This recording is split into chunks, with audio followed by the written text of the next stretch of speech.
We got a goodie for y'all today. Double or Nothing happened last night. And you know how we do. No cap, it's a recap. And no, this man is not from Connecticut.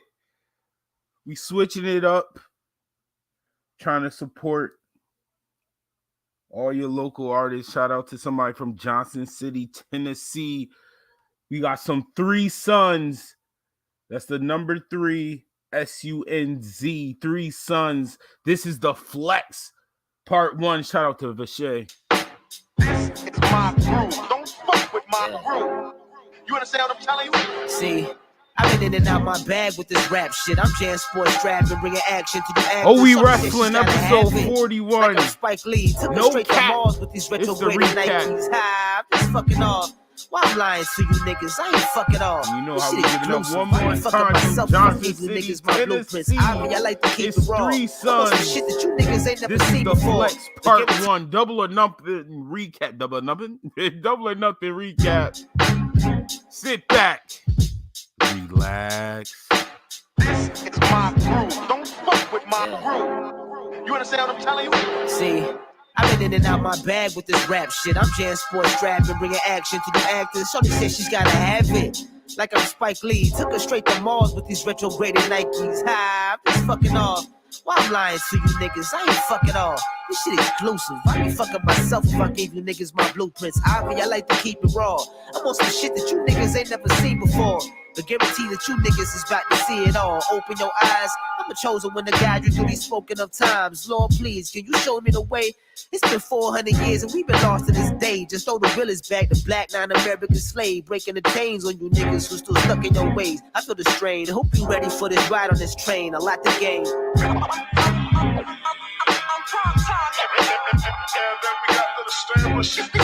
The crowd will come swarming everywhere. The way I'm in and out my bag, you figured I had a heat to let it speak to you. Act rap niggas for about a week, but I stay covert and out of the way. I'm plotting on my kids. I'm feeling like Marvin Gaye, daddy. Yeah, I'm sunning y'all niggas truly. Shine like the light when it's bouncing off of your jewelry. You know the motherfucking CeeLo. 3 Sons hotter than transporting the kilo. If you know the name, you better not forget it. Solidify my dominance and everything within it. That's my whole team. I got my family on my back. We been running shit before we started running rap. Now what you running, nigga? Yo, motherfucking trap. I learned to be quiet till it's time for me to step inside the limelight. No better cap get my is the mind right, cause recap. hindsight is Oh We 2020. Wrasslin I'm looking podcast. dangerous off 2020. Double or Nothing. The crowd will come swarming Back one more time. everywhere. To Johnson City. Shout out to Vache. Got his cousin up here. 3 Sons. The Flex Part 1.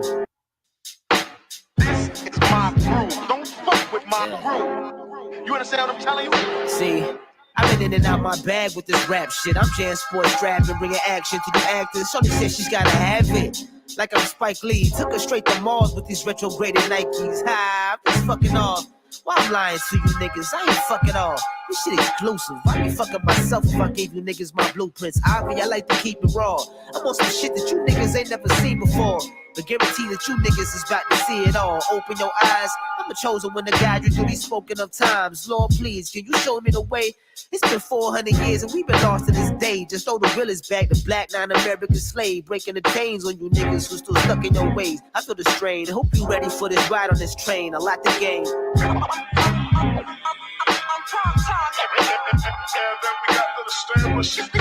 The crowd will come swarming everywhere.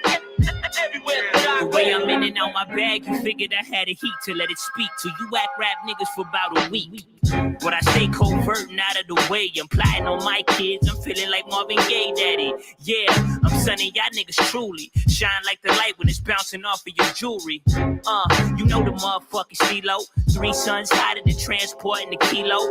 If you know the name, you better not forget it. Solidify my dominance and everything within it. That's my whole team. I got my family on my back. We been running shit before we started running rap. Now what you running, nigga? Yo, motherfucking trap. I learned to be quiet till it's time for me to step inside the limelight. Better get my mind right, cause hindsight is 2020. I'm looking dangerous off 2020.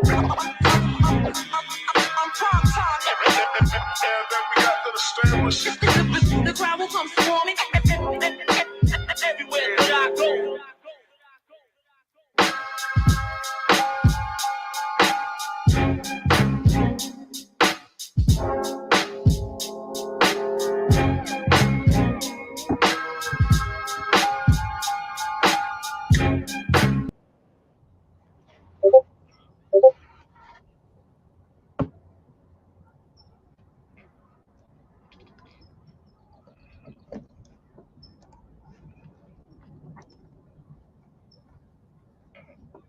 Shout out to Dustin. Shout out to my boy Dorian Blair. R.I.P. to both. Gang, gang, gang. Dre, double or nothing. What's good with it? What's good, everybody? Welcome to Oh We Wrasslin. We back. Like, I ain't gonna say the last part. You can fill in the Especially blank. when we're talking about AEW and Tony You Khan. know what I mean? Dang, when we talking about no. The relaxed lady can't come out here yet. Oh, We Wrasslin, episode 41. We're not doing it. He said back like cook crack with Tony Khan. you said Mic's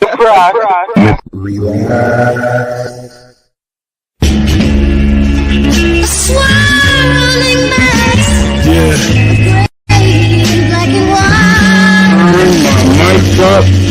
Turn our mother loving mics up. Slim, what's up, Dre? How you doing? Yeah, I'll mute your mic. Hunger Games up in my head. Gotta get the dough, babies need. You gotta go and fit. Virgil. All right. Nah, you ain't doing me like that. You ain't doing me. For my black queen, Sasha. And Goldust. All right. Yo, you are foul, bro. You are Jeff Hardy at number 5. Number 5. Goldust. All right, Goldust. All right, time. All right. Eddie Guerrero's going to wrestling God. Yeah, just gonna have to be mad. That's just gonna have to be mad. That's just how it works. No, you whoa. Keep the job. I ain't giving donkeys today. That's the seed of God plotting on my. Whatever. I'm giving it a horn swallow. You get a goddamn spirit squad. You nasty, filthy top 5. Peers who, as it appears, ain't on my tier. Being hated by cats who ain't naked, that ain't my fault. My favorite what? What is your favorite finish move? Favorite? It doesn't matter what your favorite finish move. Oh no. Oh, this God damn it. Hold on, 40%. Yo, Montez, I think you're yeah, I was about to say this. Hold on, yo. You lucky lucky WWE got copyright, love. Boy, I would play the street car.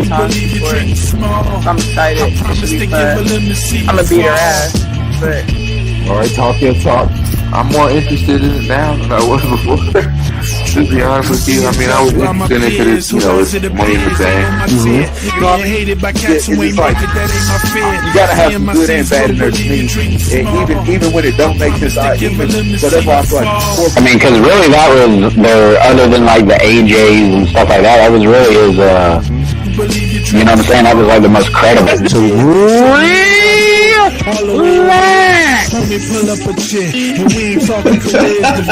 Hey, it goes right over my face too perfectly.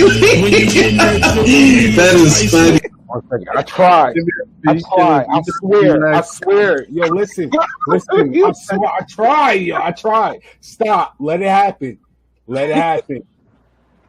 I'm gonna need you to relax. wow. Dog. It's like you knew where I was gonna be on the screen. Relax. Yeah, I'm good on that.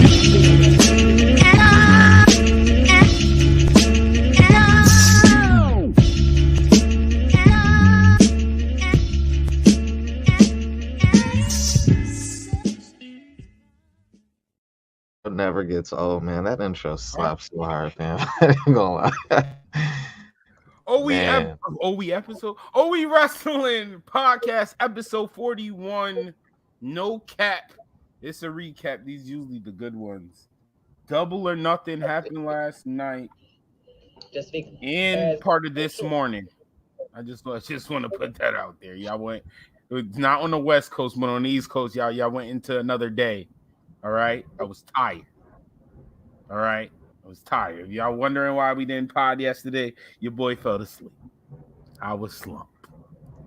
I watched Hangman Page versus CM Punk today. I'm not gonna lie to y'all. I'm not gonna lie to y'all. Why lie to y'all? Watch that today.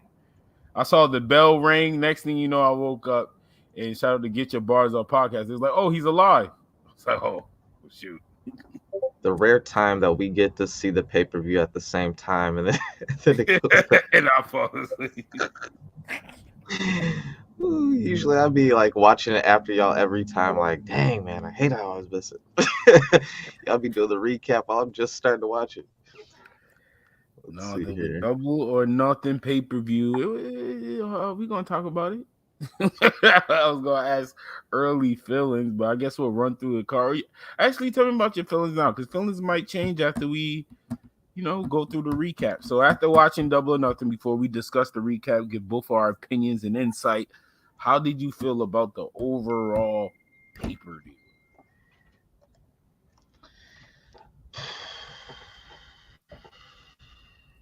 I ain't gonna lie.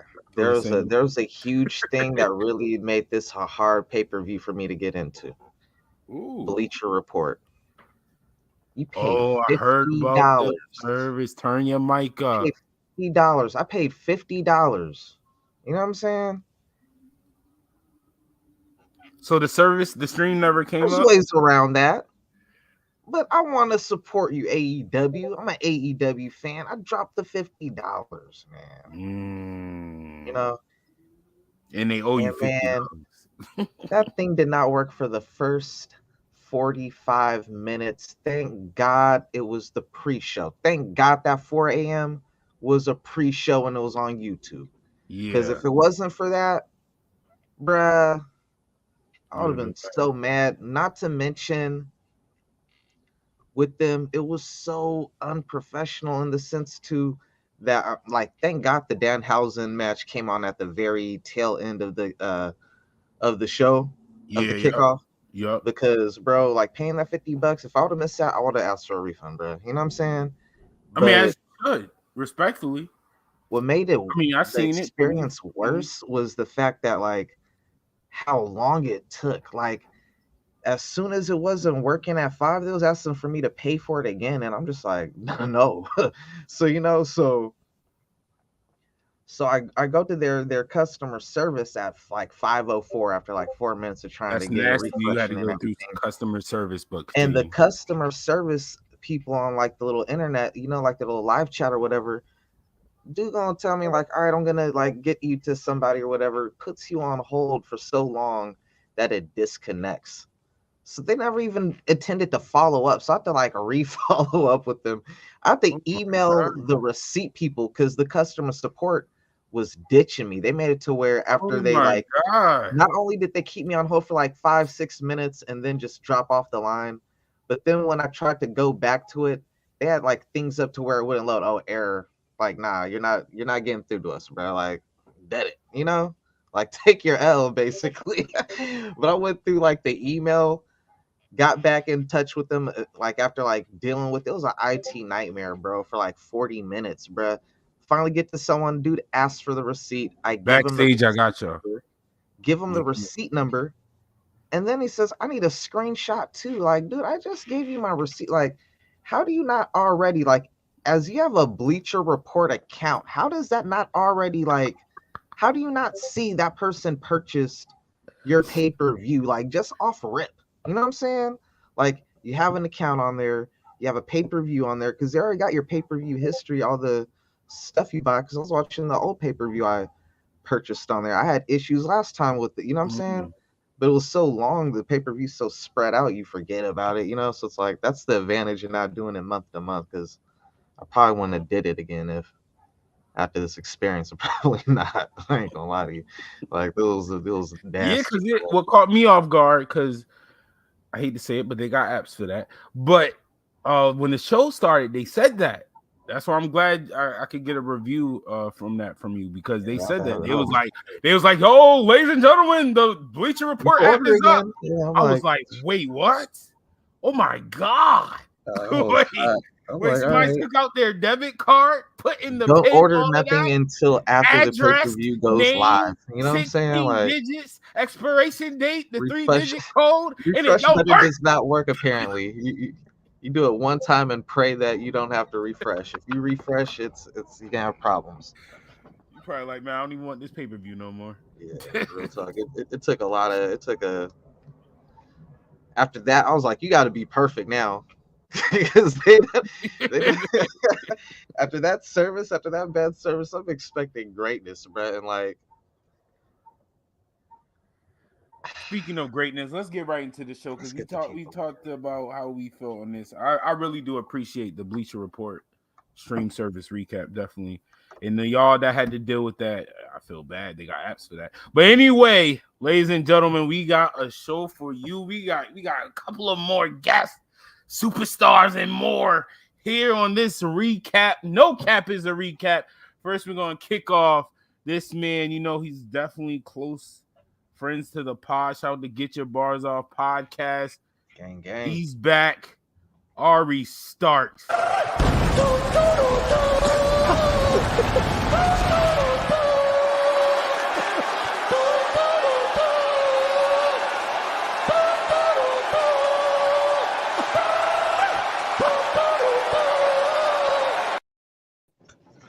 Yo. Can y'all hear me well? Good, Dre. Ari Musk. He's way too advanced and it hurts, man. Yeah, I know you just did the beautiful introduction for me, but I gotta back out and you gotta join me back in because I can't hear you guys. But just give me 1 second. This dude potting on wheels. You got it, Chief. Before Arri Starks come back, wait, I know Dre got the merch. This is no cap, it's a recap. Not only do we have from Get Your Bars Off podcast, but we're being blessed. To me, I've been saying this on Instagram, to them on the stream.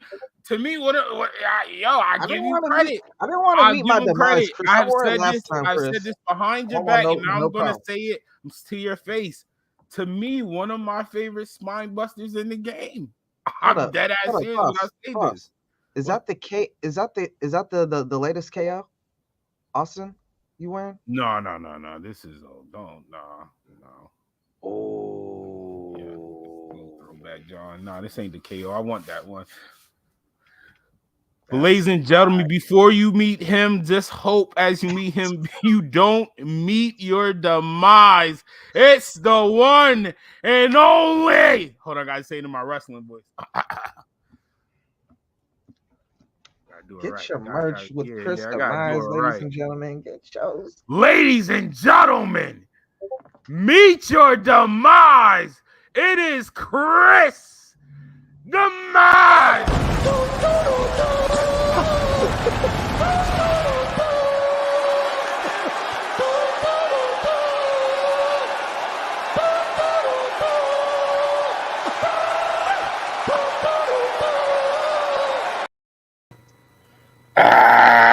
What's up, fellas?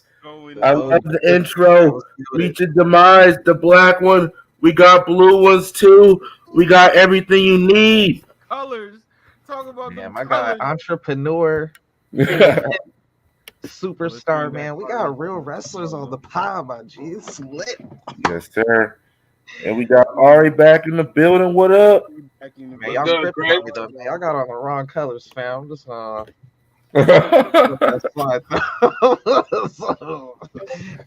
Before we deep dive into the pod, I want to ask y'all two individually. Let's save it for you, Chris, because after you getting your words, we're gonna get right into the pre-show. So Arri Starks, how did you feel? What was your feeling? Don't deep dive into individual matches. Just overall, what was your feeling of the Double or Nothing pay-per-view?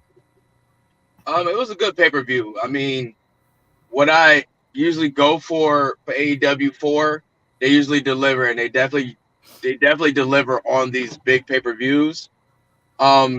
Matches, I feel like everything were able to flesh out how they were, where they're supposed to outside of the beginning match. Mm-hmm. There's little things I say that I wish they could tighten up, just because this is really one of the big shows. So I wish there's little things they could tighten up. But other than that, I feel like they had a really, really good show, though. Probably went a little too long, though. Yeah, we're going to talk about it. feelings might get changed, and I'm talking about myself too, because y'all might make me rethink things. All right, Kris. I'm gonna have to echo that, man. Overall, I thought it was a good show. It wasn't my favorite AEW show. The length was a problem. There were some things I just wasn't interested in. I think they could have left off. But overall, though, I did like the show. I'm ready to get into it. All right, I like. See, that's what I saved you for last. Cause I like what you said. There's certain things they could have. Dynamite, Rampage. Like, it could have definitely been Dark on Side there. of the Ring. Yeah. Oh, we gonna talk about that. Dark Side of the Ring got a shout out on a Double or Nothing pay-per-view. They got a shout out. Are you here? Yeah. I wasn't even referencing Martha either. That's no, the funny I thing. am though. That's the Yo, somebody got an award, and I like to thank God. I like to thank Dark Side of the Ring. Oh my God, the subs was crazy. All right, we're jumping around. Let's go in order. Because we're going to talk about that, boy. Well, let's turn our mic up. All right. Oh We Wrasslin podcast, episode 41. No cap. It's the recap. And it started off with the buy-in. Hookhausen was in action. And it was a great opening show. That, like Arri said, this is a match that fully delivered what it was supposed to do to me. It did exactly what it was supposed to do. Had his little comedy, little real wrestling, just a little bit, just a little something.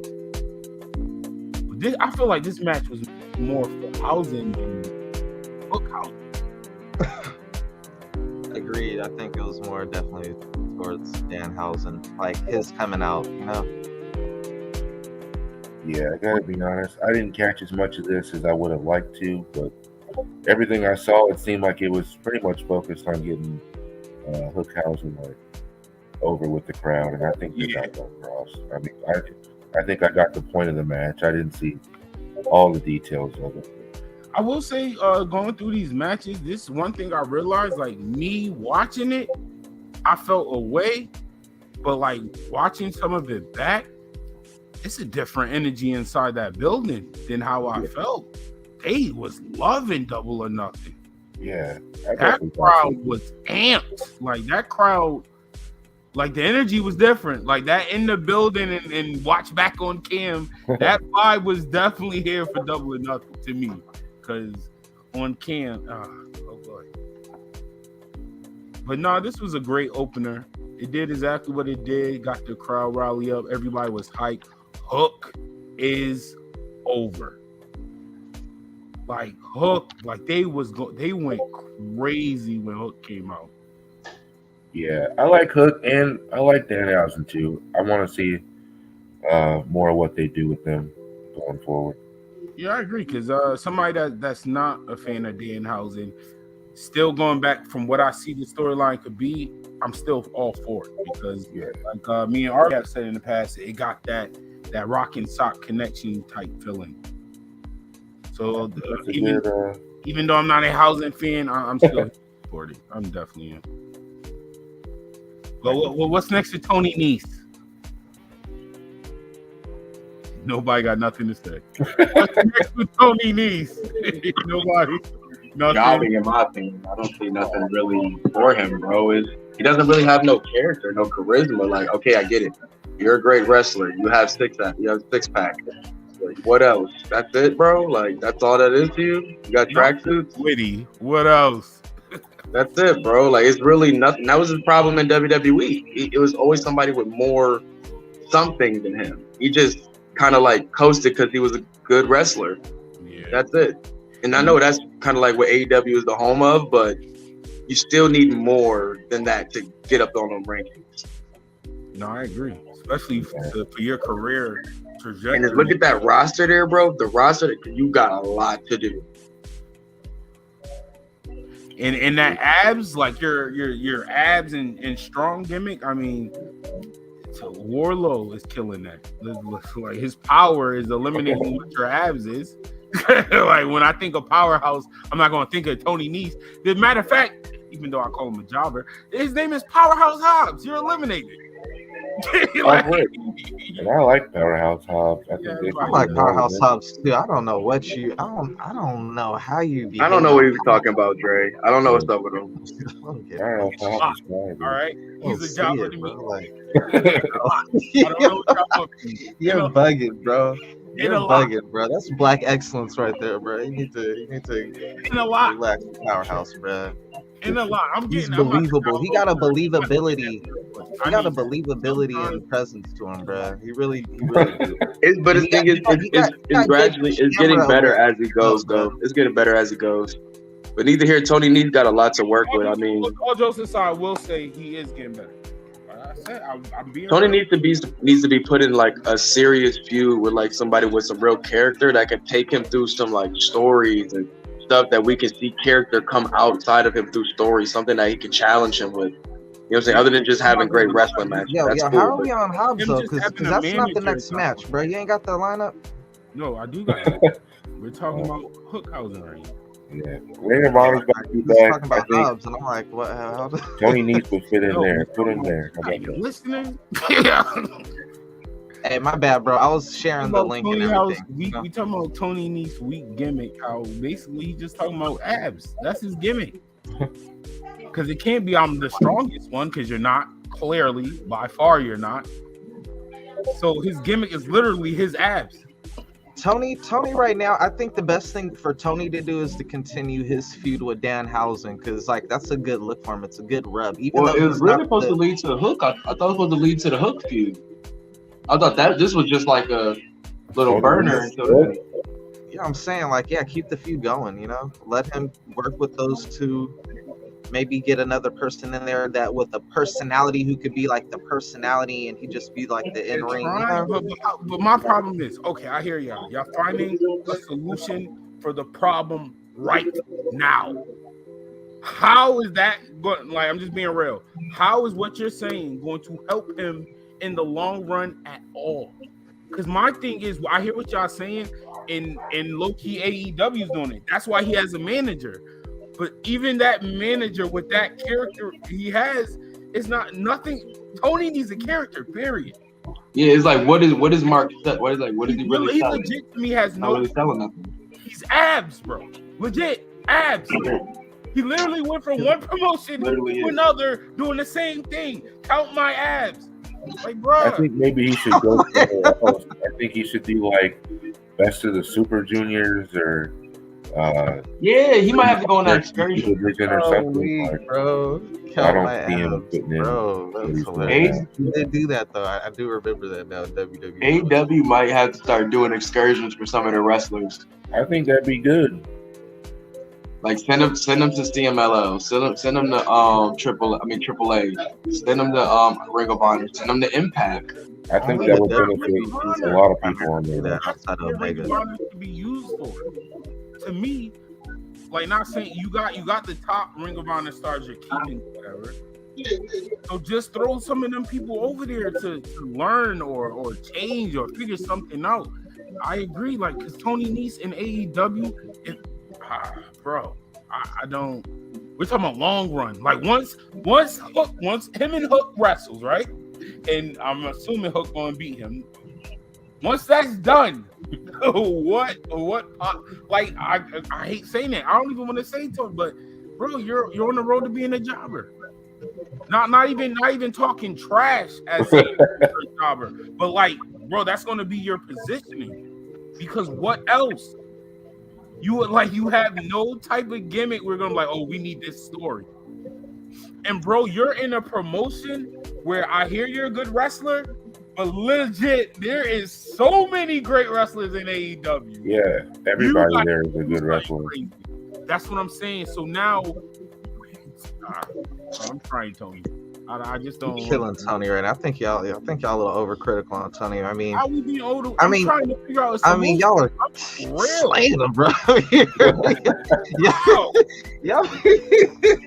Tony would have a job if Tony's listening right now, bro. Like, yeah, I'm legit talking about Tony because I don't want him to be lost again. That's why I'm bringing this up, because I'm being serious. Once the Hook the Hook Housing rivalry is criticism over, without any type of input on how you can necessarily, you know what I'm saying? Like throw my guy a bone type, you know what I'm saying? Like y'all. I mean, I like I'm legit Tony trying Nese. to I find was out there who when he this won. is. I didn't say he was trash. WrestleMania, I didn't say he was garbage. I'm saying if he don't find a personality or something, I'm just speaking the truth. That's So why I give kind me of like that segment when it was him versus Danhausen, when he had Smart Mark talk for him and he smoked him real quick. You know what I'm saying? Like, dog, we ain't even get an entrance. Like, that could kind of be his gimmick. Like, yo, I constantly am being underlooked. I'd have him not even have an entrance. I'd always start him in the matchup while everybody else can have the entrance. That would be and he has a chip on his shoulder. You everything know I what I'm was saying? And then when he wins, He just needs he's talking something. shit like, bruh, I would I agree. still ain't got an entrance. I got like a win streak and I still ain't got an entrance. Like, let him build up So a win everything streak. I just said, how was it wild? Like, listen to what you just said. I'm giving him a storyline though. You just said, yeah, like what is he ain't gonna survive? He just You're counted gonna his give him a hands. storyline that everybody in the others have for AEW off camera. Like I like that. That was the most personality. It didn't come from him per se, but that is the advantage of having like a manager or a mouthpiece here, someone like a Smart Mark. Yeah, that's why my problem is, because he has a manager, and it's like there's a lot of people in AEW who really don't talk. Jungle Boy for the longest had Christian talking for him. Luchasaurus, I think that really needs to change too, though. Luchasaurus got a master's degree, and all he does is growl. They have a personality. The difference with them and Tony has abs. That is it. Like, you tell me, since I'm slandering him, you tell me what Tony got. All right, I'll tell you this though. I'll say this: he got the abs. And yo, You joke about the abs though, but let me tell you this though. Just I don't know if it's being and I'm just a little bit older than y'all, and being from that golden era, you know, the Hulk Hogan's, the Macho Man's, Ultimate Warrior, and everything, like that era of like every wrestler who came down to the ring pretty much was dang near bigger than the average fan. You know what I'm saying? So like I don't know if that's like a little bit of that, but like when you look at wrestling, no, because in life, like as men, you pretty much size up every guy. You know what I'm saying? So like when you go to a wrestling event, you know what I'm saying? And you see people who you just feel like I could take them. You know what I'm saying? I would rather have someone who's representing my brand look like a legit superstar. I feel that way. I mean, that's a good point. I mean, I'm a big guy, but I don't have abs. You know, clearly he works hard. You don't got to. You're a big guy. You know what I'm saying? Bro, I hear what you're trying to say, but that doesn't work for Tony. Because answer me this: how many people in AEW do Tony look like he power over? That he just looked like he's so massive that Tony, we like, oh my God, he's Tony, bigger. Tony is like a Eddie Guerrero. Don't get it confused. Don't get it confused. I'm not comparing him to Eddie Guerrero. I'm sorry, I mean to talk over you. Look, I'm saying when you're a shorter person like a Shawn Michaels, a Bret Hart, and by short I don't even mean short. I mean like 6 foot, 6'1", and wrestling is like the normal. I'd say it's like the back then was the normal, because now 6'1" is about, I'd say, medium. You know what I'm saying? I'd say that's like a little over average. He look like AEW, you'd probably be like he's not a star. I'd be like, yo, that's what I'm saying. No. That's what I said. I said back in the day. I was thinking back to like the golden era for a second. You know what I'm saying? But having that in my, I was going to use your nowadays. I was going to use your era as a rebuttal, because you talk about Hulk Hogan. I get it with the Brock and stuff. So let's go down. Macho Man was not in that, because everybody ain't on steroids now, and everybody's just all right. But Macho Man wasn't in that class. He wasn't as strong. He didn't look as super strong as all of them. Macho Man was a little separated from them. But you know why? He still worked. He had a personality. He had a character. Besides, he could wrestle. But I'm saying, when you see, but look, when you have, all all right, that's the point with Tony Nese. When Macho Man, even though he was smaller, they was still presented as a heavyweight because he was actually taking it seriously. You could tell this guy actually worked out and actually, you know what I'm saying? Like when you have the smaller guys like a Chris Benoit, a Eddie Guerrero back in the day, they were not like out of shape. You know what I'm saying? Like so, like if you're gonna be like a I can't even say that because Dan Danhausen, there's not really. That's what I'm trying to figure out. Yeah. For example, how It's is a different era. Oh yeah, like it's a different era. I mean, yeah. Like Tony is stronger or looks stronger and more physique than Bryan Danielson, but I am putting Bryan Danielson as a heavyweight before Tony Nese. My problem is what I'm saying is Tony. It's not WWE where you can just say abs. Everybody's strong as shit. No, you know what? I get your point. I get your point. I was strong and I can wrestle. No, you got that. You got that one. I'll give you that one. You got me. AEW, you're not the strongest, and you're nowhere near. No offense, Tony, because I can't low key rooting for you. That's the only reason why we're having this long discussion about you. Because I want to see you success. I like your end ring. It is good though to have someone on there who isn't shit though. Because if everybody in there look like no one works out, you know what I'm saying? Then just look like normal people up in there. Then it's just like, all right, we got, you know, it's a good lick, especially if you're beating that guy. You know what I'm saying? So it's a nice. We're like, yo, this guy ain't super jacked up like this guy, but he could beat that guy. You know what I'm saying? All right, yeah, he's not super jacked up, but this man, he's a nice enhancement. He's a nice enhancement. First match of Double or Nothing. They start off with a banger. They love doing this. It is MJF versus Wardlow. Holy crap! I'm not gonna lie, I didn't expect that. He killed him. I said this in the prediction, but I didn't think it was gonna end like that. I thought MJF was gonna do a little bit more sneaky stuff. I'm not mad at the match. I'm gonna be real with y'all. Not. Because as much as I love MJF, Wardlow needed to go over. I said I'm keeping the same energy I had when we did the prediction post. Wardlow need to go over. Y'all still a brand new company. MJF, I know it's his little strategic marketing. I mean, you could tell, but I don't care. You teasing about going to the other company. Wardlow ain't going nowhere. Wardlow has the chance to be there, either Batista or Goldberg run now. They gave him a whole Bill Goldberg entrance. My nigga started from backstage in cuffs and came out to the ring. MJF was supposed to lose the match. I'm sorry, y'all. He was supposed to lose. He was. This is your time to put Wardlow over. The only problem is because the main event, it kind of, but, you know. How was y'all feeling about MJF versus Wardlow?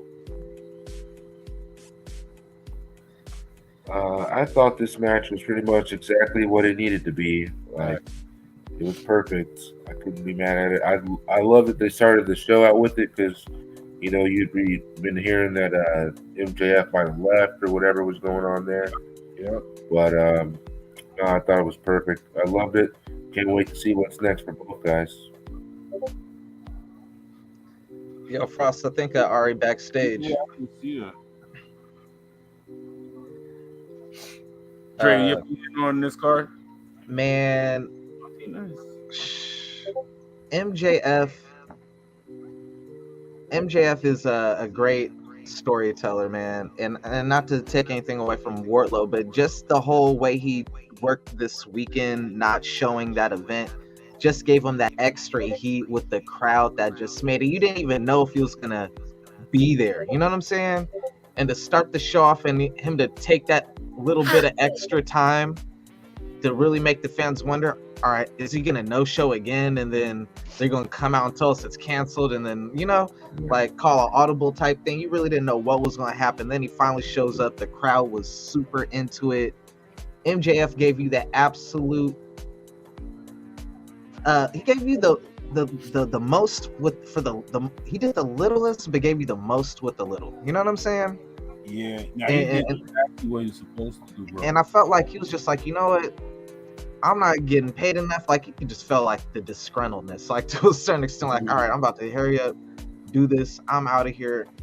if the reports are true that he's getting paid practically, basically NXT 2.0 salary right now,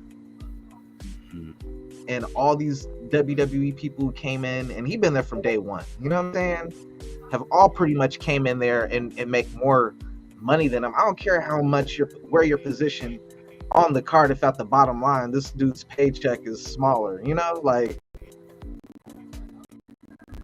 I'd be like this might be MJF's exit unless Tony do something. You do not want to lose MJF, man. But this is a great moment for Wardlow. I'm happy he got to have his moment. I got mixed feelings on that. I'm gonna be real with y'all 100%. Keep it to myself because I want controversy on this one. But yeah, I got mixed feelings anyway. And I do want to let y'all know I have to say this. I don't think MJF is going. If you go to WWE, I don't think he would have a better career than he would if he stay on AEW. And that's just the hot thing. I don't think so either. Way too many. I'm sorry. Restrictions. Way too many restrictions. Way too much non-creative freedom. I'm sorry, bro. Like, I hate to say MJF, they're going to ask you to switch some things up, or unless you want, because I don't care how, you're never going to be as over, especially in WWE eyes, to demise. They're going to filter him. I would probably disagree on that, man. I think MJF, if he goes to WWE, he's probably easily their top heel. You know, that's like $1 million spot right there. And then I'm positive he can transition to TV or movies or acting, whatever he wants. I don't see any reason why MJF shouldn't take whichever one is giving him more money. I feel like you should stay in AEW because wait, hold on. First and foremost, I was backstage for a minute. Did I hear Randy Savage and Tony Nese come out like at the same time? Did I hear that? Because that's crazy. You know what Danhausen got over Tony Nese? Danhausen makes fucking money. You fucking Tony, bro. Tony Nese is Jersey Shore bum juice, bro. Fuck Tony Nese. Relax. RELAX. Relax. We don't want to put too much on wax before they go up against the line. But shout out MJF. You know, he did what he needed to do. I wish he would did a little bit more during the match, but he needed to lose. Like, we all knew he was going to lose. I wish they was a little bit more creative, but solid match. I enjoyed it. Honestly, I see what you say. It could have been more, but I'm really not mad. Just punch him up the ring one time, just a little bit. Oh, he might not win. Just for the crowd, he might not win moment. Like, we know he gonna. We got too many cards. No, hell no. Hold on, no. Fan wise, I see what you're saying, but business wise, no, bro, no. That match ended when it needed to end. No, I don't want no more extra punches. I don't want no. No, I'm saying, like, when he pulled the ring out, hit him one time, let Wardlow fucking Hulk up, go crazy, and then that's how you start the powerbomb line. There should have been so many drop kicks that didn't happen that night. There should have been so many clotheslines that didn't happen that night. Suplexes, entrances that didn't happen that night. I should not have. No. I want to say, the right thing happened. The right thing happened, Fraz. The right thing happened. But Fraz, I got a question for you. That this wasn't a wrestling match. It was more of a story / sports entertainment type thing. But I'm leaning more towards story just because it wasn't wacky. You know what I'm saying? It wasn't no. I say it was. It wasn't no over the top thing. It was like a classic pro wrestling story, but it wasn't. This is one of my favorite AEW stories. Period. Yeah, it was a great but I just feel the pay. I wish the payoff was just a little bit better. Like, just hit him one time, punch him one time with the ring, let Wardlow no sell it. Like, nigga, you thought that shit was gonna hurt me? Now come here and catch these 10 power bombs. I'm sure that they're gonna wrestle like more than this. So of course. Again, I'm sure they'll get that in. You think they're going to 50-50 booking? No, he'll probably hit him with the ring, and then he'll kick out in their next match and still beat him. I think. Yeah, gotta punch that nigga. You gotta show him how we do in New York. with a right hand in there somewhere. Well, speaking of right hand, somebody definitely took a right hand of line. Anyway, it's the Young Bucks versus the I Need to Win Hardys. Shout out Perk 30 Hardy. No, bro, no. I'm telling. I've been saying this to everybody. I'm keeping the same energy. We're not calling him Perk Hardy, bro. We're not doing it. Yo, this was the I'm match just saying, bro. Just look at the entrance. Look how he came out, bro. Look at his face. That's all I'm saying, God. Look at from an alleged, let's say alleged trap, nigga. I know the looks, nigga. When he came out and I saw customer. It wasn't good, bro. I didn't see professional wrestler. I saw a customer. I don't like y'all doing that. Joe, this is what I was talking about before you got on here when I said Dark Side of the Ring. Let's do I was not talking about Martha Hart. Being real. Dark Side of the Pipe? Did it? Oh, God. Did it This look is a like Dark Side of the Ring match right here? This is going to be on Dark Side of the Ring future episode, bro. Go watch that match again. I literally just watched the pay-per-view. Go watch that match again. Bro, that was the funniest. That was Impact Jeff. That's what I'm saying. Y'all not doing that. Y'all putting dirt on Perk Angle name. Do not put Perk. Oh, okay, I got you. Perk Hardy. That is not okay, we go. What you want to call him? Dope Boy Hardy? Is that better? Hot Bag Hardy? Hot Bag Hardy? Is that better? Hot Bag Hardy. There you go. Hot Bag Hardy was out here wilding last night. Yo, bro, he couldn't even strap his boots up. He was not strapped in. That was madness. It was there's so many parts of that match where Jeff was just bro, like laying down. He was so lit, bro. He didn't even do the pose right. I need to watch it. He didn't even do the Young Bucks pose right, bro. Like yo, bro, come on, God, come on. You know what's nasty though? I do want to say this. I can't. We're still gonna recap this, but I just because y'all my friends, I gotta tell y'all that. Y'all viewers, y'all know I mess with y'all. I got the spliff right, and I want to smoke it. But I don't want to smoke anything as we talk about a Jeff Hardy match because I don't. I mean, that's what he needs to be smoking. Nah, it's weed. I'll pass the blunt to Jeff Hardy. Hear me out. I'll pass the blunt to him, but he cannot pass the blunt to me. If you get what I'm saying, like I gotta roll it. I ain't gonna be no shenanigans over here. Nothing. I ain't gonna lie. I love people giving people space because I like to keep the same energy. If Jeff Hardy, if somebody gave him a split the road, I'm on his shoulder like this. Yo, Tony loved taking stuff from WWE and bringing it to AEW. He needs to bring back the Jeff Hardy CM Punk rivalry because that would be perfect right now. Like, let CM Punk be his Dare mentor, like, bro, get him on the Dare program. Nah, we're not trying to do the Alcoholic Anonymous, like, yo, so you can have CM Punk be like, I done beat the 2 alcoholics. Who's next? You wildin'. I don't want to. Like, I done beat Adam Page and I beat Jeff. Which alcoholic is next? Is Stone Cold coming? Do I gotta beat Stone Cold next? CM Punk only wants like drug addicts for opponents. Yeah, facts. He gonna lose the belt to Darby Allin because Darby Allin's fucking. Hey, yo, that's nasty. Yo, but hey, on a serious tip though, man,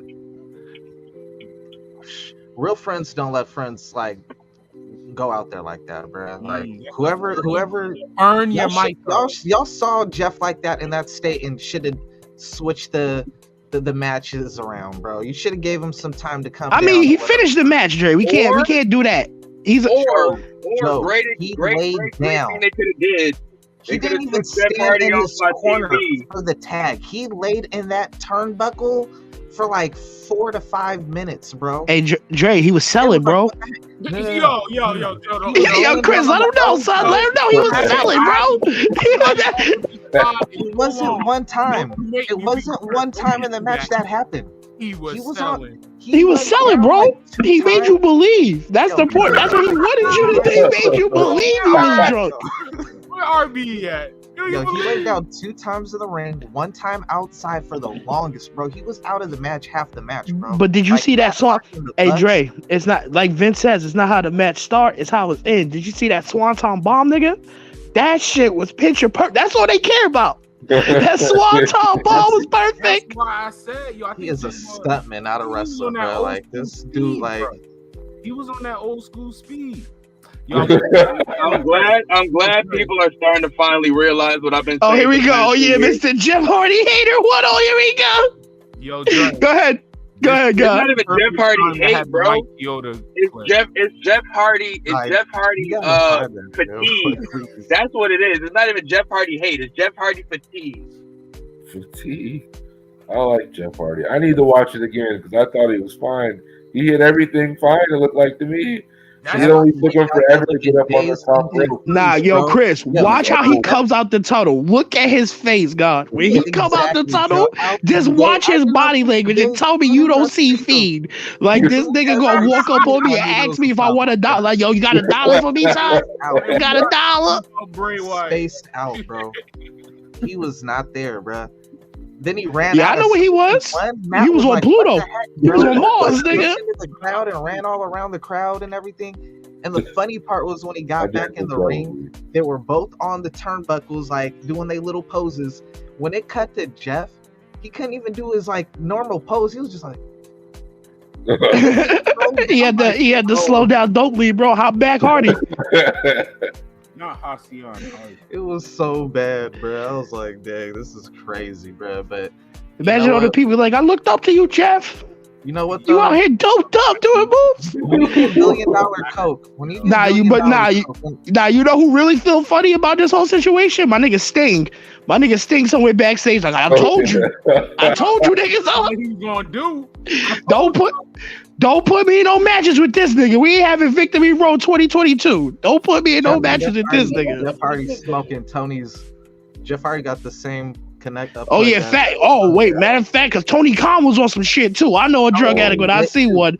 That interview at the end, they got the same supplier. AEW must got a drug nigga that just be in the back. I can't fault Jeff when he's getting from his boss.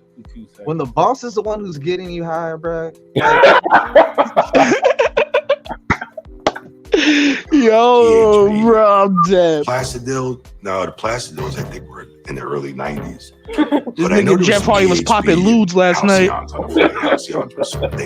His prescription, it was okay. Of course it wasn't. You can't even find them shits. You know, we'd have doctors write us whatever we wanted. Halcyons, GHB, Placidyl, no, the Placidyls I think were in the early 90s.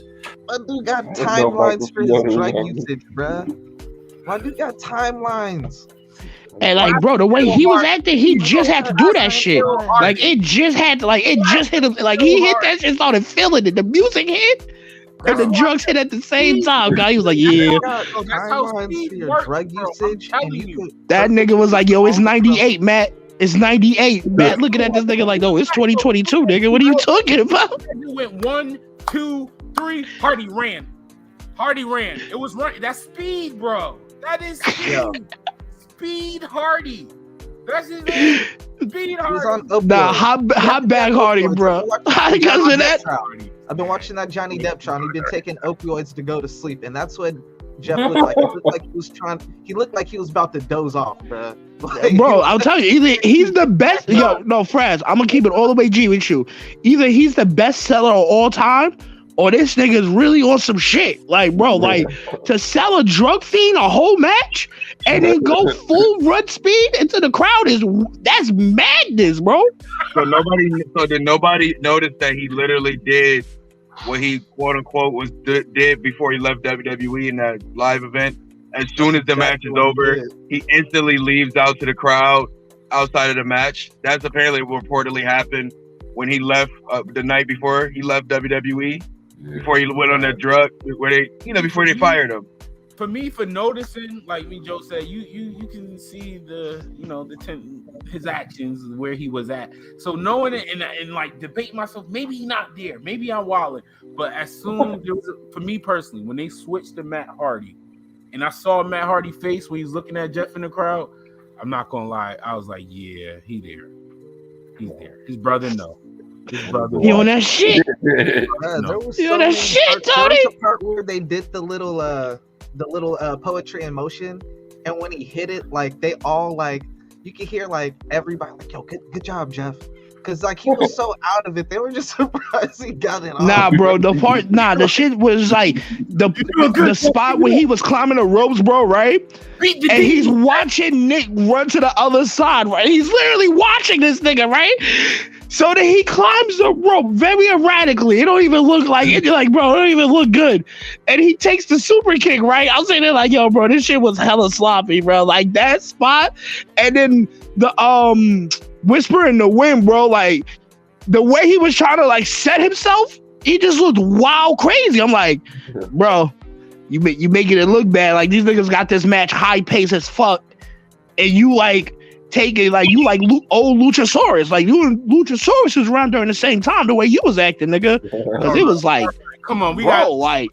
How did y'all feel about this match? This was worse than Luchasaurus. I ain't gonna lie. I'm gonna keep it close with you, bro. The match did not need to happen. You could have had your real hottest tag team on your biggest show, which is FTR, and them not having them on the show is the slap in the face, to be honest. Like having them go against fucking Rocky Romero and Trent Beretta the night before is some bullshit. They should have been taking the titles off of Luchasaurus and Jungle Boy, honestly, but that's a conversation.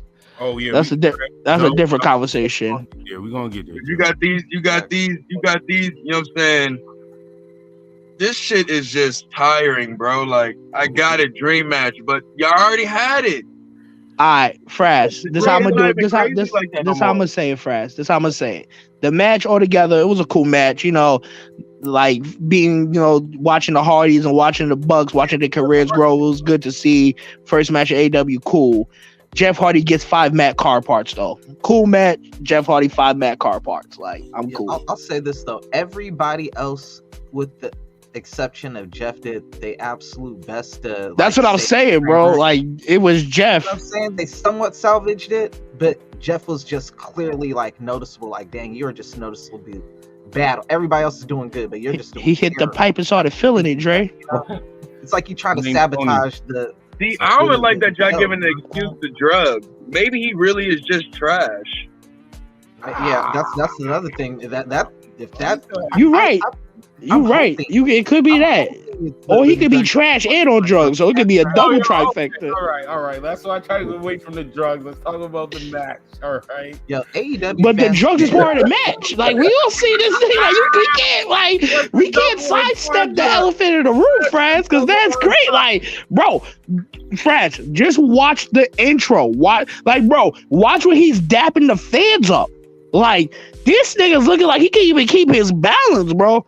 And like, this is like fresh. I literally just watched it. Like, it's fresh in my mind. I'm looking at this nigga like, yo, bro, if I would have dapped this nigga, I would have slapped something in his hand, bro. Like, hit me when the match is done, nigga. I know Tony gonna pay you. Cause you looking crazy right now, God.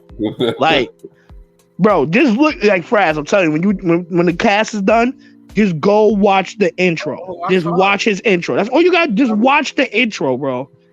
That's why I said it took the end of the. Yeah, I know it really is. It really is. They're gonna really talk about that one day. Yo. When their careers is over and they just like Spirit Squad, Hornswoggle, Too Cool, Latino Heat, or I don't even want to say Wrestling God. But hey, Frash, you know all those people you just named. Oh my! They more over than fucking Tony Nese, nigga. Put some respect on their name. Gentlemen, after that, the team. No, when this title was on the line, Jade Cargill versus Anna Jay, and I love you, Jade. I just want to say this is just a debut, man. Before anybody say anything, all right, Jade, I love you. All right, you're gonna get great. I don't care what might be said here tonight, but you're gonna get great. All right, because boy, you got some work.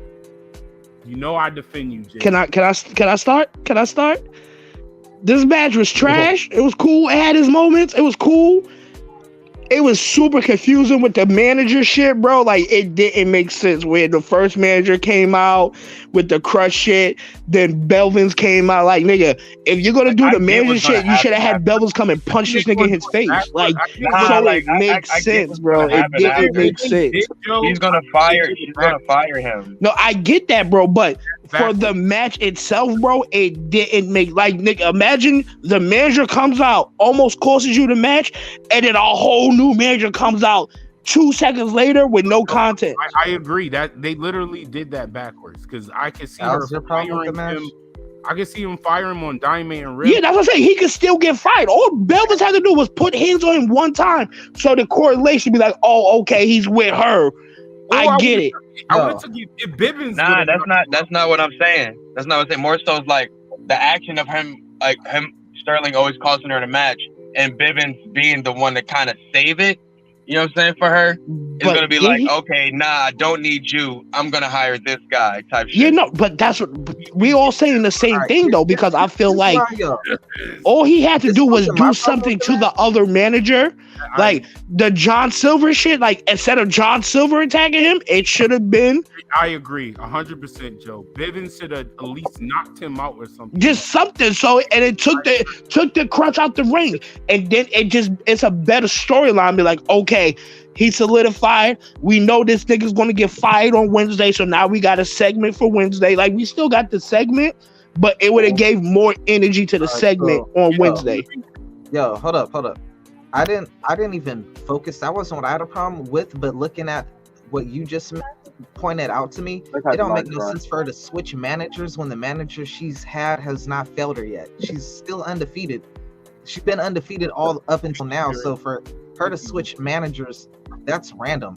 Like I mean, no, they can write the storyline like how he always busy and always beat up every time she needs him, so they could add that in if they're smart. Like there's things they could do to play around with that. They're not all the way in deep water with that. You could bring up, oh, you busy with Tony Nese? Exactly. You with Tony, you with MJF. I need my people to represent me. Right there, you're good. I got the biggest gripe, bro. Me and Joe are saying what we saying because you're right, Ari. But it looks weird because how the match kind of played out. It was like, what? Like even the distraction for Bibbins, like Jade and Anna Jay was shocked. So I was like, wait, how did? Yeah, it's funny how we all got so much. Nah, and then it got weirder, bro. Because I saw after the debut, right?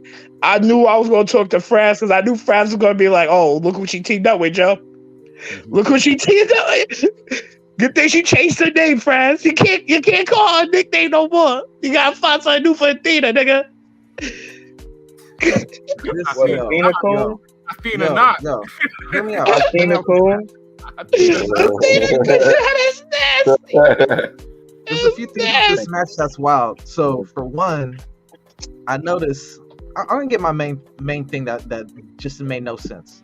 At the very end, you have Chris Statlander, who was a baby face with the best friends, and then she went heel, ditching that whole alien gimmick, being taken seriously. Right? Pause. That's not going heel, bro. Yeah, she didn't go heel. I think she just changed her gimmick up. Going heel, but then the other. I was gonna say, hold up, I didn't even finish. You're cutting me off. I saw the Ruby Soho match, and I saw how they were starting to get behind her with that. So if that's all it takes for you to become a face now, you know what I'm saying? One match, but it wasn't really something. Bro, what are you talking about? She would never. She was supposed to be a heel taking on Ruby Soho. I don't think she ever turned. Bro, that's not being a heel. That's just changing your character, bro. That's thinking like a WWE writer, nigga. Bro, she doesn't want to be a kitty alien character no more. All right, no, that's you don't need to be. But I felt like she was going into like a heel, and she's like, nah, no, she was going into a. In fact, she saw. I'm gonna keep it all way G with you, Dre. This is what she saw. She was like, I'm seeing all these guys boost up with good talent, and I'm on my way to be the Liberian. I gotta switch my shit up, bro. Real shit. Like the cool kid shit, like, bro, like no offense to her. AEW is not for kids, bro. It's not a kids wrestling show. It's for pro wrestling fans. That's why I'm saying when you go there live, the energy is the point. Ain't even the point that made me mad isn't even the whole switch of the face heel type thing. This is the point that got me. When she came out there, she stood face to face with Jade, and that looked like the match that the fans wanted to see. You know what I'm saying? They sized up right. She looked like the only other athlete that is on Jade's size and, you know, could match her athletically up in there. And then Ember Moon comes up out of there, and then she just goes to Little Red Velvet. And so you got little Ember standing next to old girl, and she just like sunning her basically. That's nasty. You know That's nasty. And then you got the other two. That's on the other side. They're taller than the heels, so they're doing the same thing to the heels, like they're sunning them. It was just a sunning session in there. I'm like, yo, and then you got Bivens out of nowhere. Nah, we're not doing this. Yeah, Bivens right now. We not. And then you got Bivens like we're not doing it. Because then everybody would have been like on perfect face to face. You know what I'm saying? They could have had a face to faces, but instead they had look it up. You know, like bro, like just switch it up. Wait, hold on. Wait, Fraz, we forget one more important part. So Mark Sterling, right? He made it to the pay-per-view. You know who didn't make it to the pay-per-view? Tony Nese. Tony Nese had to be on the buy-in, nigga. I'm just saying, when your manager makes the pay-per-view and you don't, come on, bro. Like, I can't believe y'all compare this nigga to Macho Man Randy Savage, bro. Like, I'm really hurt by that. No, who the fuck did that? I'm really hurt. And like, I really heard Dre was like, "Oh, we're pushing Daniel Bryan, but we're not pushing Tony Nese." Yeah. As it should be.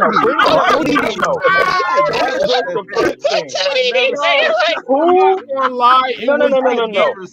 It was the year. Who the fuck compared Tony Nese? Nah, bro, this nigga dead. He said that shit with a straight face too. Like, we push Daniel Bryan and Tony Nese is more built. Fuck Tony Nese. Like, bro, like Tony Nese, watch him paint dry.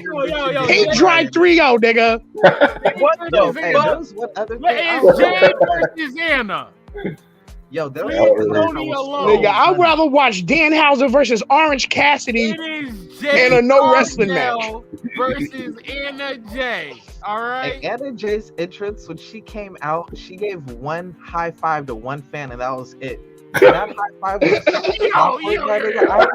Hey, Dre, they have to cherish the moment, dude. They have to cherish the moment. It was the softest. It was the softest. I was just like, yo, I bet old girl think after that week handshake like. But now I got a question. So where's the Dark Order go? Like, what's going on with them, bro? Because now that like that's another group. Like, 2 of their members is gone. You got Uno and Stu gone. I say quietly break them up. I'm not even gonna lie to you. They should have broke him up after old boy died. Like, rest in peace. This one I'm okay with not having. Oh, we don't have an ending story to do. I'm kind of fine with them like quietly just doing their own thing. I'm not even gonna lie to you. Yeah. And no offense to the Dark Order, like they're not needed. There's so much new talent, bro. That's better talent. I thought they could have left this match on Dynamite. That's probably what they're gonna do with them, because that's what they're gonna do with guys. I like Jade and Anna Jay, but this one would have been on Dynamite. Yeah, absolutely. And the match was, oh man, bro. Come on, Jade.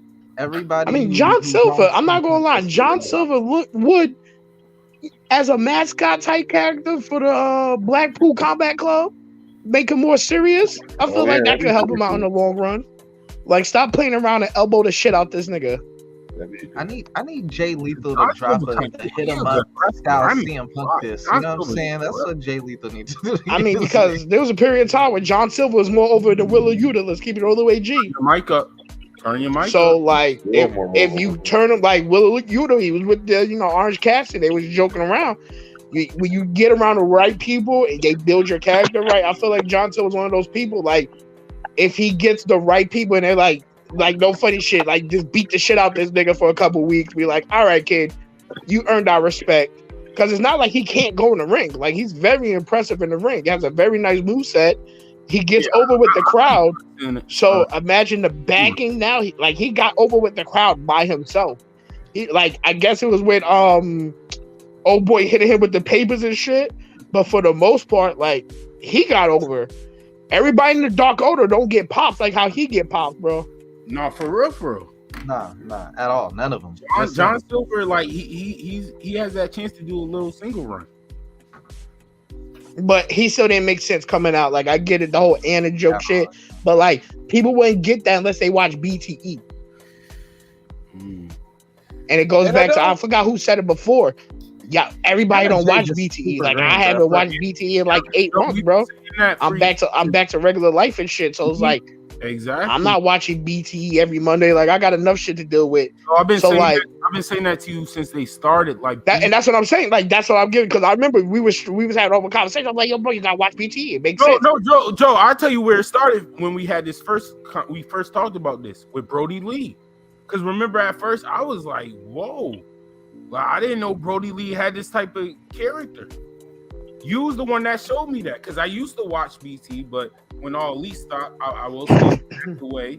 Then I remember I was like, I like Brody in ring, but I don't really get him. Then you showed me BT, and that's when I saw him cussing out John Silver and all of them. I'm like, oh, this is fire. Like what? This is fire. But then you got the valid point. Like this shit should be on TV, not on the internet. But like you get 1 million viewers, allegedly 1 million viewers a week, bro. Let your 1 million viewers see you. Like you're averaging like 150,000, 300,000 viewers on your show. That's cool, but 1 million beats 100 to 300,000 any day of the week. One thing about AEW that they're doing, I don't want them to do as much as WWE does it. I know how I say they do it with new fans. I just feel like AEW need to recognize, like, bro, you're gonna get new fans, but the way you're moving, you're acting like y'all gonna get new fans off of BTE. I think it's more so word of mouth and internet shit. I think that's just the homies playing around. You know what I'm saying?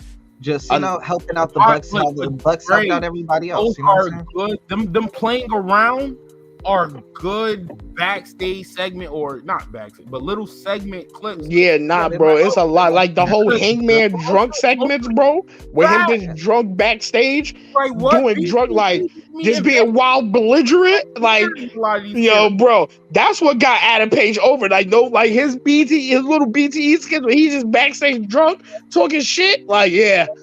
Don't fuck though. Like when he was sitting hits on the fucking Young Bucks, like, yeah, Matt's shoulder. If I was wrestling him, I would attack his shoulder. Like little shit like, and then you see it happen during the match, a nigga attack his shoulder. That's cool. I wish they would have put that on TV instead of BTE. Get back on subject. Jade Cargill, every pay-per-view you got to cosplay. I'm sorry. Like the tire was, you always look sexy, but I need the Storm. I need the Mortal Kombat. You just dangerously horny. That's crazy. You just dangerously horny. Jesus Christ. Cammy, because the Cammy got the butt cheeks hanging out. So next pay-per-view, Cammy. Nah, but one thing that really came from this match, bro, and it's kind of making me nervous that I'm seeing, it's turning to WWE Junior in the title pictures, bro. Where it's just like, don't forget your home base talent that you had. Like, I get they're gonna need belts, bro, because like if Athena beats Jade for the belt, that's another WWE talent. We got Punk with the belt now. Like that tag title cannot go to a W, because if all your champions at the same time as all WWE people, you failed as a company to me. Well, no, they got way too much talent. And that's why Dre, when we was predictions, like if you will watch the prediction, they got the originals. But as I was saying for the prediction episode, but Miro's coming back. You got fucking you got Cesaro coming soon. So that. I think that mid-card title going back to WWE guy soon, bro. Miro's definitely coming back soon. I gotta agree with Joe. I've been keeping the same energy. Like y'all need to personally. That's why my prediction pick. We'll get to the main event, but that's why I had Hangman winning personally, because we're gonna talk about my reasoning of why I picked Hangman was part of what you just said, Joe. Like we're gonna talk about the Hangman story up next. Oh, and this match was fire. This match was fire to me. I was highly entertained. I always say when I started potting, I don't want the 6-man tag. Yeah, I'll be back in like 5 minutes, guys. All right, I don't want to see 6-man tag matches galore. I gave AEW their credit. Y'all made me a fan of 6-man tag match. Y'all made me want. Actually, I really do want to see 6-man tag titles, because I need to see more matches like this, man. Death Triangle versus House of Black. This match was a goodie to me. Started off with Phoenix and Black, the whole mock. I want to see one-on-one. Like the 6-man tag matches is fire because it gets you excited for sing matches. This match did. This match made me wanted to see like a rematch of Pac and Black, Murphy and Phoenix. I want to see Phoenix versus Black because of this match, like in a lot. Because the way they started off that match was fire. Mocking each other. The Black masses. Oh my gosh. This is arguably, to me, match of the night. I ain't gonna lie, I was kind of confused with everybody having the Black match. I'm not gonna mention the other match that's honorable match of the night yet. Yeah, we're gonna talk about that. I think I know. This is. Yeah, I think I know. For match of the night for me. Yeah, for sure. This was my match of the night up until this point. I thought this was the best thing on the show, like up until later. But I wanted them to move on after it, but Fresh, you kind of talked me into now. I do want to see them kind of go off in the singles. I think that would be cool too. I thought the finish was awesome. I thought Julia Hart was great. That was cool. I'm glad they finally pulled the trigger on that. So hopefully they do something cool with that. Yeah, I feel the same way. Only thing I was confused with is just that everybody now has the Black man. I kind of thought that was just a personal thing. He kept it like gradually growing over time. Like nobody, like you didn't see that. You didn't see that nothing growing on Brody. You didn't see nothing growing on Buddy Murphy. You did see it with Julia Hart, so that made sense. But for them to all have it at Double or Nothing, like it made sense for Aleister Black because like big show, culmination of a story or chapter or so. I'm all whatever is taking over me has finally taken me over. But I don't get how that happens for Buddy and Brody. The only reason why I'm fine with it, Ari, because I think that was just for Double or Nothing. Yeah, I don't think they're gonna. I don't think that's a everyday thing. I'm fine with that because that's why Double or Nothing. A lot of people had like special interests and stuff. They presentation wise. That's why I'm not. That's what I'm not looking at as a special presentation. I like that. They got the dopest presentation of pro wrestling. Black was the only one without the mask. I did kind of like Murphy little mask. That was kind of dope. That whole presentation was fire, bro. And it's like I'm not. If I don't see it on Dynamite or Rampage, I'm 100%. Honestly, I would like going forward that they stick with that because like I always felt like Buddy looked.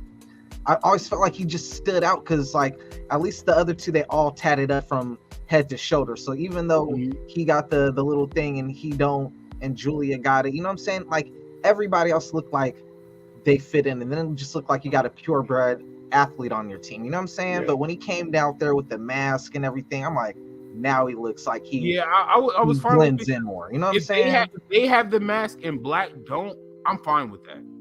I am fine with that because it makes Aleister Black feel like the leader, and I created these monsters. But that's the thing. That's why I was envisioning or expecting Aleister to be the only one with the mask because he is either like the leader, and two, that is his personal infection that's personally happening to him. That's why he's turned to the darker side. The most grandiose. It made me feel like by far his mask is next level though compared to the mask that they had on. Like even if they all wear masks, like you know who the leader is. Yeah, that's why I like that. That mask is like wow. You can't compare to that mask is like Demon King mask. You know what I'm saying? Like it's wild. Y'all did look dope. It looked like something out of a like A24 horror film. And bruh, the follow up, they kept the lights off, going straight into Pentagon Phoenix in there. I thought my phone was messing up. It was so fire, bro. Like the entrance alone was fire. I ain't gonna lie though, I'm getting. They got to WWE production. Phoenix starting to get on my nerve with these different changes of outfits. Like one day you want to wear a cape, one day you want to wear a Letterman, one day you don't know. Like, dude, what's up? Like, what is your gear, bro? Like, Pentagon usually switches up. No, he don't. He does Pentagon. Now he's doing Pentagon Dark. Pentagon definitely switches his up with his mask. You ever see him wear a jacket or cape or any? Yes, he switches up his mask. Yeah, that's cool. So did Rey Mysterio, but he wasn't sitting there coming out in a overcoat and then one day coming out in a damn bear a suit or something like that. Like it's just weird. It's like I don't know what it's for. I don't get the reasoning for that. Like he had a shiny old cape on last show. Now he got the Letterman on for this entrance. It's like I don't know the signification of that. And I don't know, like, does it have something to do with the animal, or like, is he a superhero, or like? It used to be a 6-man tournament. Talking about Mask, though, I do want to point out I did like Mask when he had half Pentagon, half Ray Phoenix. I did like that Mask. We need the triple tag titles. That Mask was fire to me. I definitely agree. There's enough Ross teams in AEW. I ain't gonna lie, it was one of the masks I want to have as a collection. That was fire. That was fire to me. It was. But I thought this match would have been the match to have the titles, to be honest. Facts, bro. Yeah, like, this was a great match, man. Like the people you have, their chemistry, like, this match. Clearly, you know, Tony's saving everything for his favorite band. He's waiting for Kenny to come back. Young He Bucks, gonna have to go through Kenny and the Bucks. Adam Cole and Undisputed. You know, I mean, like, I mean, to be honest, the elite is the only reason why I actually care about 6-man tag matches. So I don't see what you mean. It's kind of like it's like paying homage in a sense. I can't say that though, Lord. Well, for me, because I ain't gonna lie. I was talking about the start of it. Oh, okay. Well, I would say even for me, because I know, I didn't want it. I used to always say that. I don't want to see it. Like New Japan started for me. I ain't gonna lie. New Japan was the start of me not wanting to see certain multi-man tag match. I got sick of it. Not gonna lie. And then I'm AEW, bro. The Death Line started it for me personally. They're the team that started like, okay, maybe y'all got something, maybe. In this House of Black, bro, this team is fine. Man, yo. This team is I'm happy for Julia Hart, but dang, man, like, what we gonna do with Brian Pillman Jr. now, bro? Because she was a nice part to their assets. She was nice for their presentation. You don't got that baddie no more, bro. So you might as well ditch high school football team gimmick or whatever. Pillman to go single. Let him do something cool. I agree. I don't think boy. I don't think House of Black needed her. I really don't like Griff Garrison, to be honest. But I feel like somebody else could have been part of House of Black. I don't think she needed to leave them. Julia Hart? Is that who you said? No, I'm saying that Julia Hart would be bad. Yeah, like somebody else could have joined House I think they should have threw Anna Jay instead of Julia Hart. I ain't gonna lie, because Anna Jay need to get away from the Dark Order, but maybe that could have been the way to like write off the Dark Order and then, you know, have her join them or something. I'm not gonna lie, Soho would have been fire on House of Black. She would have been fire. Like her character, her in-ring style, like not even about her. Her look obviously fits. Her look definitely fits. But her in-ring style as well. Like she would have been, like her losing to Britt Baker, this would have been the thing like, okay, now Soho about to start crushing y'all. Yeah, that would make sense. But y'all, I don't know. Like she was already in the team. I don't know about that. But I tell you what I did know about. The Owen Hart Foundation Tournament. The power couple walks away victorious. We start off with Adam Cole versus Samoa Drake. Hold on, Chris. Drake. Somebody else. What's somebody else, bruh? Drake. What's somebody else? Man? You didn't like it? Dre, it was Adam Cole versus Samoa Joe. Dre, let's talk about it. We're here. You know what, man? I should be celebrating my fellow skinny niggas' victory. You know what I'm saying? But it really reminded me of like being my brother wrestling, because my brother's like heavy set. My brother like about 300, so he's like about size. I'm about Adam Cole's size, so it really it looked like little brother wrestling with big brother, and big brother let little brother win. You know what I'm saying? like I'm doing my stuff, but I know in the back of my head, like, yo, at any time if Big Brother wanted to, Big Brother could just end this. You know what I'm saying? Like, that's what let me win. Lou Castro voice, let me win. Let me win.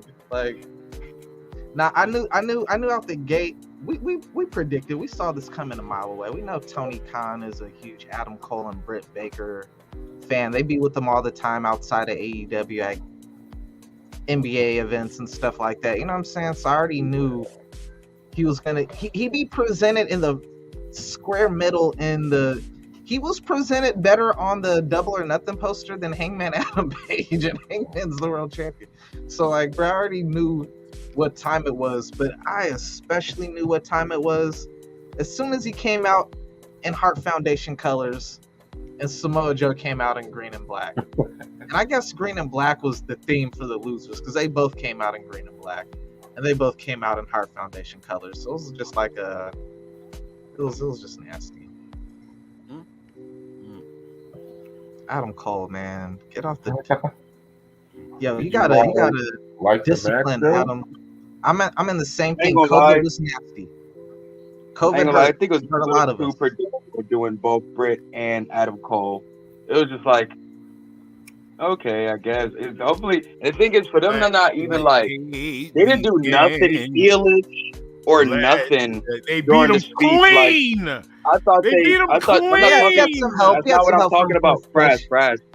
I got you. Not a lot. I got you. You go get your bars off. He hurt my feelings. Damn right I did. I'm coming. I'm just. All right. That was really for Dre. Never sipping. Nah, the thing is like, I just think it's just we're doing Britt and Cole is just like, okay, kind of predictable, but in the same time, it's like, all right, can they make a story out of this? Can they do something out of this? And I feel like they're not really gonna do nothing really with it other than just bragging rights, because I would expect them to like take over the microphone or something from Martha on some like power couple shit, like, nah, we run this shit now, whoop de whoop. You know what I'm saying? Whatever. Like, I got nothing from it. They just stood there looking all happy-go-lucky, and I'm just like, okay, well, I guess that was it. Yeah, that's kind of how I felt too. It For seemed them, like, for them to be talking like, oh, this is the best tournament in the world, and like, I know you got to put your shit over, but like, this doesn't even like, the G1 wouldn't even double back and look at this tournament. no, The G1 looks at this in disgust, like Cameron and Killer Season. I like it seemed like the at Ruby the end, Soho and Britt Baker match more than I like the Adam Cole and Samoa Joe. I would agree. I like the finish. I like the finish of Cole and Joe more than I like the finish of Britt and Ruby. It just seemed like at the end, it's I like like the for the there other was because no angle. You were back to waiting the for Bret the Hart Shawn angle. Michaels matchup at WrestleMania. The finish, it was the exact finish. Mm-hmm. Well, the winners was Adam Cole and Britt Baker. Here's the thing that threw me off though. I ain't gonna lie, man. And We're gonna talk about I'm the speech. I'm Or we're gonna about talk to about probably the get killed for this. I'm probably about to get killed for this. But bruh, there was something that was off-putting to me when Martha came out. Because talking about the speech. Martha Here we go. came out Tony like Khan, right? came It's out the way dressed Tony like Khan the came Grand out. Pope, bro. Like the way she was Guys, dressed. relax. RELAX, relax. Surely came out there Whole thing was weird. like wrestling royalty or something like that. You know what I'm saying? And like I understand Owen Hart, and I ain't gonna lie, bro. Like for me personally, like I ain't trying to like. For me, that was the first death that I ever experienced. Like not even like I have a huge family up until that time. Actually, no, because I have my cousin Damon who died. But other than my cousin Damon, that was the first person. And this is gonna sound wild and sensitive. Like I ain't even gonna say that. But yo, my cousin Damon, he was like way older than me. So when I lost him, I didn't really get to spend a lot of time with him or nothing like that. But I grew up watching Owen. Like I idolized Owen Hart. Like I used to remember coming down like this grass field to wrestle because I wrestled all my life. And I would beatbox his theme song from when he won the King of the Ring that year when he won the King of the Ring and then took on Bret Hart at SummerSlam. Hold on. You on the spot, yo. Can you still beatbox it?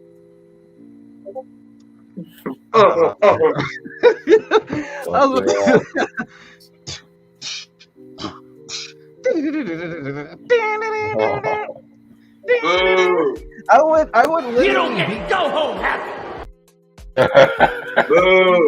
But yo, man, that was before Bret officially, because I was always a fan of the Hart Foundation, Rockers, and all those dudes, but they weren't officially. Bret wasn't officially my favorite until his feud with Owen. and I was originally Team Owen, because that story resonated with me so heavy as a kid, because I had a big family. So growing up, I'd make everybody wrestle. You know what I'm saying? And so like, I always felt like that little brother though. I had that little brother mentality, like, oh, big brother always get everything and everything. So like, going into it, I was Team Owen versus Team Brett. Unfortunately, at the end of it, I became Team Brett, and then Brett was like my favorite guy, like ever since. But man, when he died, bro, that hit like crazy to me, bro. Like for real. I remember hearing about it in school. I cried like a baby that day. You know what I'm saying? But when she came out though, like, yeah, what's up? Come on, my Maggie. Yeah, man, the Owen Hart tournament, yo, she shouted out Dark Side at the ring, y'all. Dark Side at the ring got a shout out. I don't see the problem with that. I didn't think it was a problem. Why you keep talking about it like that then? Because Dark Side of the Ring normally don't get a shout out, and I like Dark Side of the Ring, so I'm happy. Oh, I thought you were saying it in like a weird way, like it wasn't supposed to. I was like, I mean, they kind of they've been helping them keep a lot of these motherfuckers like name alive. While WWE just be like, all right, we'll use them for, you know what I'm saying, whatever purposeful, you know what I'm saying, video package for Hall of Fame or some shit like that. I thought it was dope. I mean, and it's good because it's kind of like, since that whole rumor of them getting like canceled and such, it kind of started making you remember like a lot of the like stories and such that they were fleshing out, and how vital they are kind of to the wrestling community, good and or bad, whatever. You know what I'm saying? So with the Owen Hart situation, yo, the plane ride is one of my favorite recap episodes. Yeah. I think she gave shots like Chris Jericho, Dark Side of the Ring, and like that's kind of like a combination because they all kind of work together in that situation. But just like, you know how Chris is with his Canadian favorite Canadian wrestlers, you know, or the ones that was his homies, he do what he can to keep their name alive, whether it's good or bad. You know what it's about. She had the biggest flex, so she had the nerve to say though. I mean, this I think this what made it off-putting. There was nothing. Thank you, Martha, for letting the Owens name continue on in the tournament and all that. I think the only thing that threw me off was when she said, next year I need all y'all to be rocking a nice hat like mine. I'm just like, son, like, who said like, get your bar, like, she was just like, yo, like, you see me? I need you to look like me next year, son. Like, y'all ain't fly enough, basically. Like, not the hill turn. Get your gear up, bro. Get your headgear up, bro. Like, just like, son, she want everybody dressed like a pope. Yeah, I ain't get that shit. I ain't gonna lie, just based on what it says, but I was like, damn, this shit kind of speaks going a little long. Everything was fucking taking forever on that show. Oh, and it was also given a title. I don't get that. Like, is that going to be like that title that Braun Strowman won and never used? Yeah, the greatest Royal Rumble title. I'm not gonna lie. I hope they use it, and that's like part of the gimmick, because it's like how you discredit the Owen Hart tournament. You can't talk trash about this title. You'll never have it. My only problem with this whole thing, man, seeing how Martha came out, those were the right picks presentation wise. Seeing how she came out there, those were the most normal looking people. If that would have been Samoa Joe and Ruby Soho with her dressed like that, would have looked way awkward compared to, you know what I'm saying? They dressed like with the hearts and they look like normal people as opposed to, you know. But knowing that Kenny Omega's an Owen Hart fan, I wonder if he's going to. He cannot build other women wrestlers aside from Britt Baker and Jade Cargill, bro. Like, you got two women max that you could focus on, bro. Like, everything goes to Britt Baker and Jade Cargill, bro. That's your whole women's show, bro. I like what he's doing with Jade, but dang, like, Britt Baker, like, she is the Charlotte Flair of WWE, of AEW. Hater. She's the Charlotte Flair of WWE, bro. Everything goes to her. She got to make all the history. When they look back on their women's, like, if they put all the women's stats, I won. Let's party. It's gonna be on 75% of the stats. It's gonna be like most title defenses, most title matches, most main events.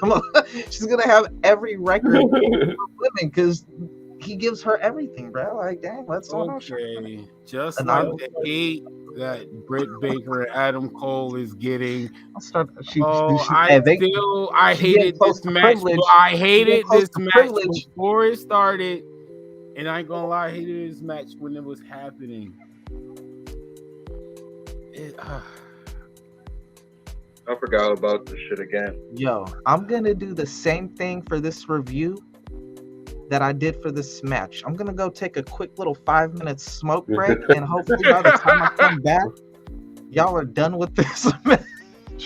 No, this bro, is going I to be literally went outside, took a smoke, came back, and it was now. over, bro. I didn't see this match.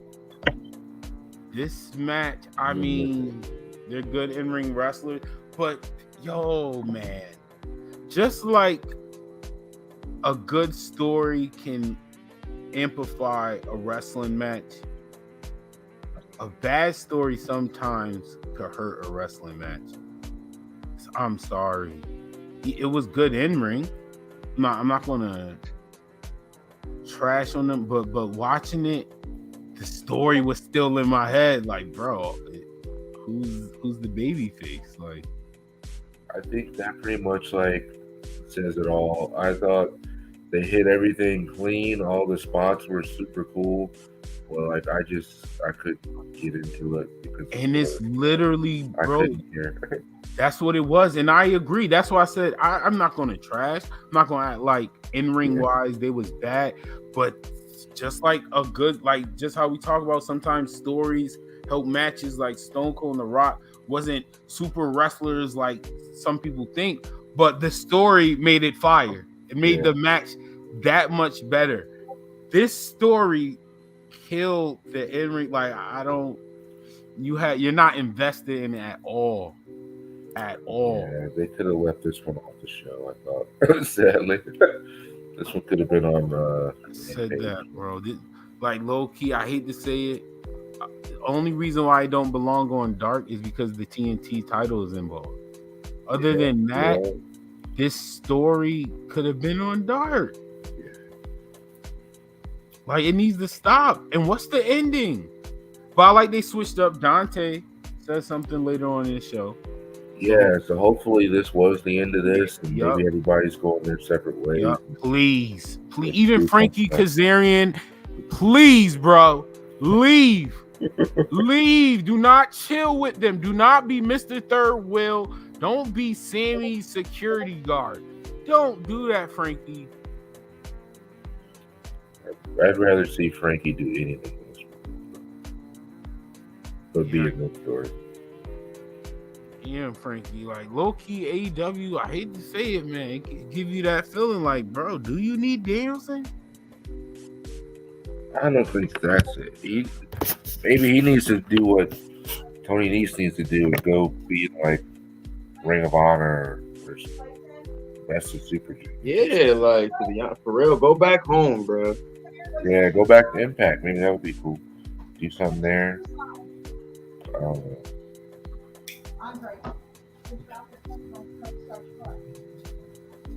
Yeah, I'm definitely good on that. The only thing that's good about that feud is the Kobe title. Yeah. That's it. Honestly. But we go from bad to me, oh my God. Match of the night contender for me.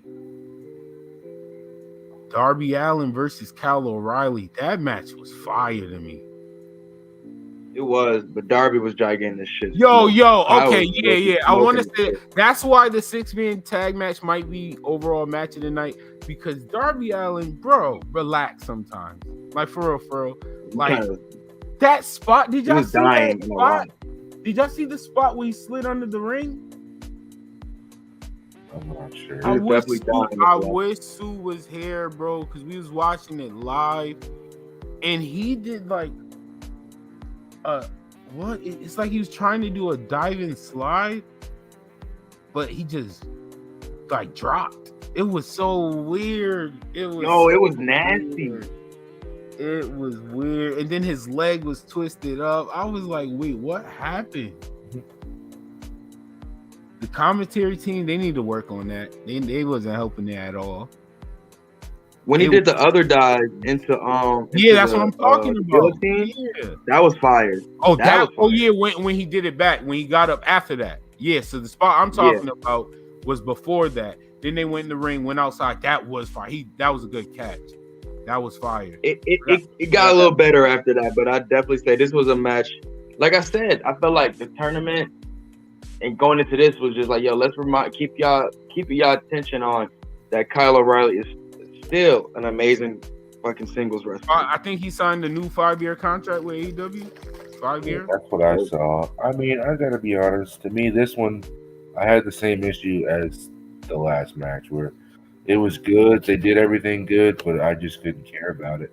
I didn't know why this was on the show. I didn't know why they were having that. I honestly, this is like some WrestleMania booking. Do what? Like, let's book a big match, book a match to be on a big show 2 weeks out. Yeah, like it was a good match, but like I would have liked it if there was a reason for it to happen.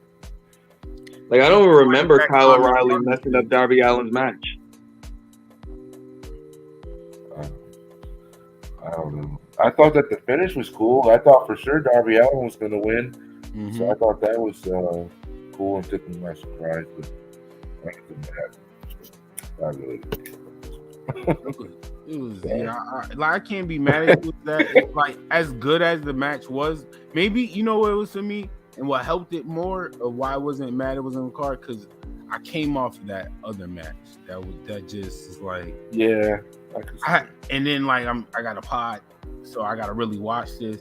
Yeah, I'm not gonna lie, if I didn't have the pod and review this, I wouldn't have saw it.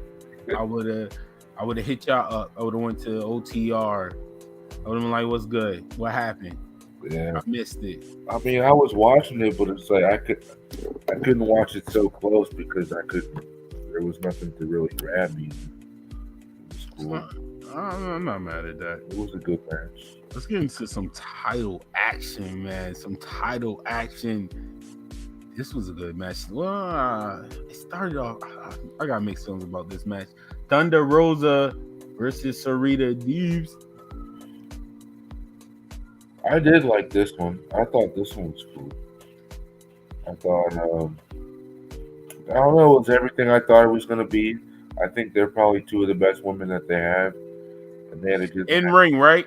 Yeah. Like not sloppy. Like sometimes, like shout out to female wrestling. I always support y'all. That's why I always shout out to female wrestlers. But my problem with certain female wrestlers, the like you're waiting for like to get into the kick, and then like the kick is like slower than it should have been. Yeah. Like okay, like what? Like so I don't know, but with them, it's like follow through, straight action. It was smooth. Like Thunder Rosa, to me, she was a little sloppy, but nothing to be mad about in 2 picks. Yeah, it was still up there.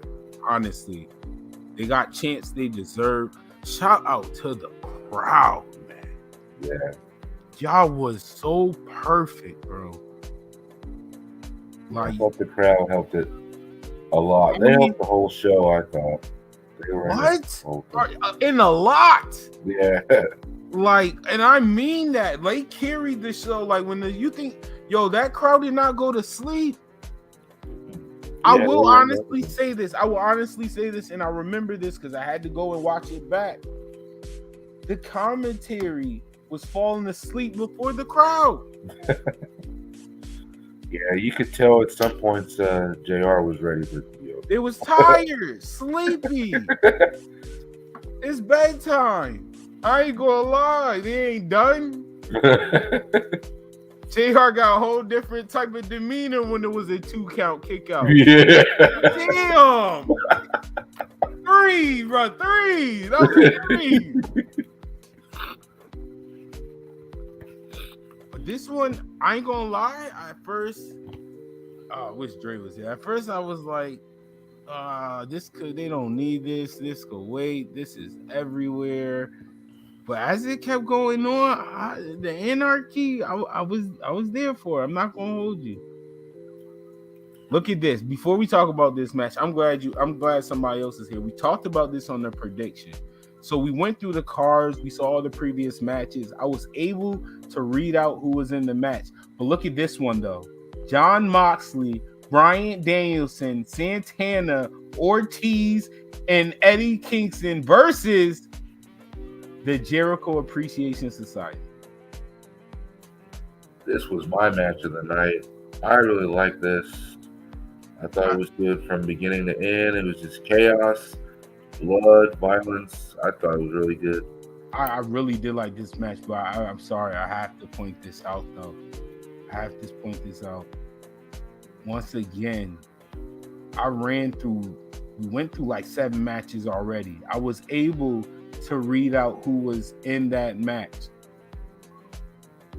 But for this one, Jon Moxley, Bryan Danielson, Santana, Ortiz, Eddie Kingston versus the Jericho Appreciation Society. Now, I do a wrestling podcast, so obviously I watch wrestling. I don't know the other 3 like that. So if I don't know them like that, you're newer fans, who's on this card? Let's look at it. Jon Moxley, okay. That's the Dean Ambrose dude. I heard about him.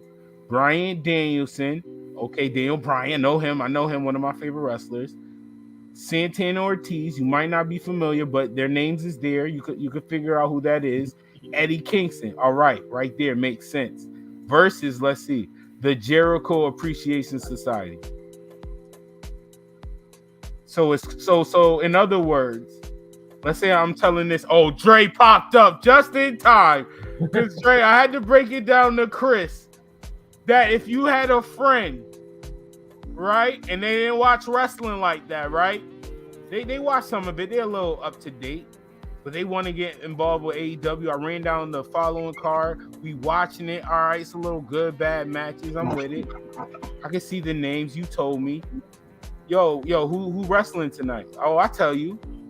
Jon Moxley, Dean Ambrose. I get it. Bryan Danielson, Daniel Bryan makes sense. Santana Ortiz, that's new, but their names is there. Oh, that's Santana. Okay, that's Ortiz. I get it. Thank you. Eddie Kingston, that's Eddie right there. Eddie Kingston. Point. Versus, all right, who they facing? The Jericho Appreciation Society. What? Wait, what?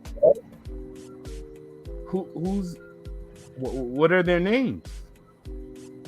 So if I said this to my hood friend, he gonna say so it's basically Jericho and them. That's what it is, though. Why is but why though? Why Sway? Why Sway? Yo, I'm not gonna ask you out. Why Sway? Why is the 3 new superstars not named? Jake Hager's not even named. But your team name is on there, and your team names have Chris Jericho in it. The person that's known. You're not helping anybody else out. And let's talk about the ending of the match. No, let's not talk about the ending of the match. Not yet. Because, man, let me tell you. This was that match I was talking about. That was my tie for match of the night. We were just talking about that. I was saying that this is my match of the night. I like this one most. Yo, I've had 1 or 2 times previously where I've watched AEW with family members, and like, man, they ripped apart certain segments. But the thing that was the common denominator both times, because it was different family members, was that they was like, oh, that's Chris Jericho. You know what I'm saying? And that was the guy they knew. Like, all right, Chris Jericho, no matter what, they don't watch wrestling for a can of paint, but they knew who Chris Jericho was. You know what I'm saying? Yeah. But last night when I was watching, Jericho and them. When I was watching, it was a long pay-per-view. And over the course of watching that pay-per-view, I had family over, and they'd come glimpse over, see what I'm watching, and be like, nah, I'm cool. You know what I'm saying? Go do their thing. But when that match came on, two of my cousins just sat with me and just watched that whole thing. I was like, this is crazy. This is fire. They were losing their minds. So they don't even watch wrestling. They was like, yo, this is fire. I don't care, bro. Like, I see why you watch it now. Like, that's the match. Like, that's what you want to like have happen, you know, for a person who is as a wrestling fan. That's why it bothers me like, even more. That is Jericho and them. That's why it bothered me. Like this, I agree 100%. This match was like I was telling Chris, like at the beginning, I'm like, oh my gosh, they starting wild. This gonna be some stem hits. Oh, I've seen this before. But I ain't gonna hold you. Like not even a minute in, I'm like, oh, I'm here for this. they wilding. They're bugging right now. It was a New Jack match. That's what they should call it. Yeah, there it was. I was like, yo, it even had me saying like, yo, how they gonna get ready for the main event in time? They tore the ring apart.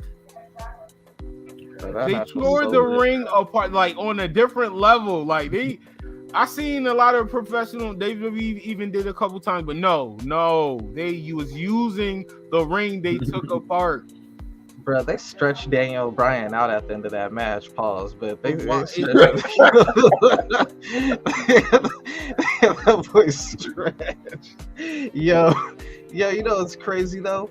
Prior to the match starting, I don't know if it was on the pre-show or if it was on the I don't know if it was on the pre-show, my G, or if it was on the if it was right before they had the match start. They had the part where Eddie Kingston said, like, bro, I'm gonna set you like to you, like to me, like it ain't over until I set you on fire type stuff, you know? Yeah. And so that spot was perfect, bro. Yeah, I just wish they would have used the fire though. That's the only thing. When he came out, it was good. He should have said I wish they did it. I'm glad they did. I'm glad they let evil do this.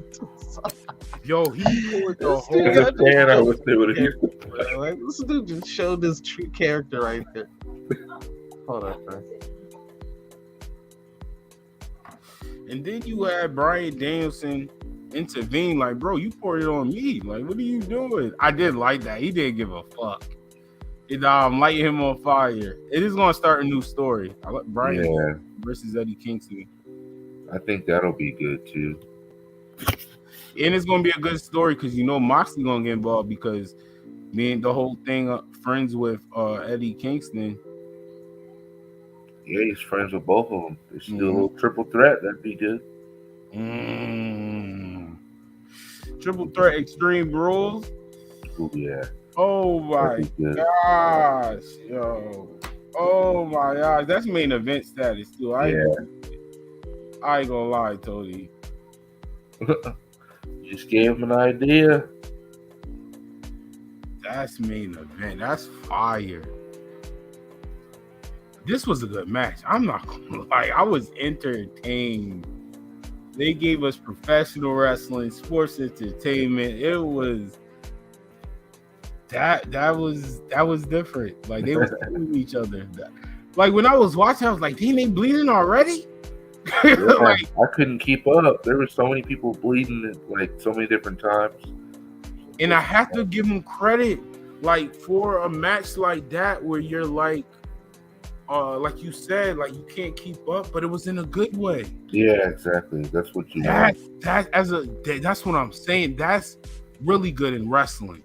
When you have something that's everywhere, but you're like, I'm here for it. Like, what's next? No, go back to him. Go back to him. Yeah, like you should want that. Like that's dope. That's why I'm sorry. I still have a problem with that. It should not be Jericho and them. This was a match for their names to be mentioned. This was the match. Like, this is the match. Like, because I'm not going to lie to you, part of me is still like, I remember the spot, but I can't tell you the person's name.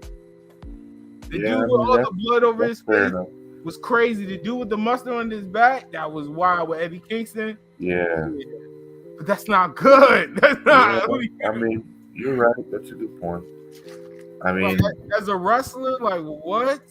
This would I would feel remembering their names after this. Yeah. Because I was in that match, I would definitely want people to know my name after I just did all that shit. And I'm still in them. Yeah. I feel it. I'm not gonna lie, man. Well, it do make sense. Calm the crowd down a little bit. Up next, the tag team titles on the line. If you're a fan of Oh We Wrasslin, I've been saying this forever. I'm sorry. Jurassic Express needs to lose this title. I'm just not here for it. I'm not. Yeah, let's see. I thought they were going to lose the title, but I predicted that they would win just because I kind of could see how they're being used versus how the other teams are being used. But I think it'd be more interesting to see like either of the other two teams with the tag team titles right now. But I mean, I think that we're not too far off from Jurassic Express losing them. I could see them going off to like FTR or something, and then they've kind of been teasing Christian, maybe doing something with them. So, and I ain't gonna lie, at this point, I think it's the Hardys. You think so? I guess I could see that since they just beat the Bucks, right? At this point, I think it's the Hardys. Number one team. Yeah, the Bucks. And just get out the way. Take advantage of everybody being excited that Jeff is there. The Hardys are together. Why wait any longer? Yeah. So would you put the belt on the Hardys or would you keep them on Jurassic Express? What? First of all, did you Jurassic? If it was up to me, Jurassic Express would have been lost the title. And that's just being real. Right. I don't know. It's not doing it for me. And I actually like them individually, like separately, more than as a tag team. The tag team, for some reason, they bother me. Yeah, I don't know. I mean, I did like them probably up until, I don't know. It just seems like there's better teams to be the champions. Like, I still like them as a team. I normally don't do this, but I know we talking about a tag team match, but whoa, we gotta go back. We gotta go back. They was fighting for the first 20 minutes to Wild Things. That was fire. That was the best part of the match. That's what made the match of the night. So fire. How do we miss that? That was, I'm not gonna lie. After a while, I'm like, wait, they still fighting to the theme music. I thought that was perfect. And then me, like, thinking of both sides, like, yo, being there live, that's probably even a doper experience. Yeah. Because for a lot of people that don't go live events, you gotta think, live events, you don't hear commentary. Yeah, so they hear the music over, it's probably just like, what is going on? And they fighting everywhere, all over the arena. They gave the crowd the money's worth. I'm sorry, y'all. We're gonna go back to the tag, but I had to bring that up. That's how do we not talk about that? That is a fire moment in wrestling. That is dope. Like, to think about that live for real. Because live events are fire. The experience, all that's fire. But if you're like up in the stands, bro, yeah, they're fighting and there's music playing. That's all it was nuts. That adds on, yeah. That like fills in that void of the commentary a little bit. And it's a song that everybody's singing. So it's like, oh man, that was dope. That was dope. It was fire for that. All right, the tag team. This was a good match. The only thing I was shocked about, I thought AEW was the one when it comes to tag team matches or triangle matches, like each superstar is in the ring from a team. It kind of broke down that way, like at the end. Anyway, so I didn't know.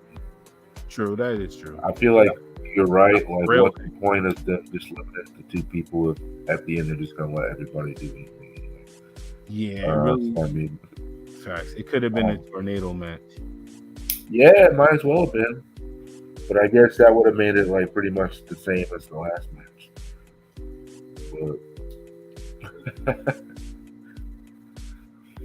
But no, man, I thought it was cool. It was cool. It was a good place on the card. It did what it was supposed to do. I am a fan of Swerve and Lee, definitely. Swerve in Our Glory. That's the team name. I don't know whether you saw that or not. What's the team name? Swerve in Our Glory is what it said. Swerve in Our Glory. Yeah. I see what they did there. All right. It's all right. It's something different. You know, it might catch on. Ladies and gentlemen, the main event.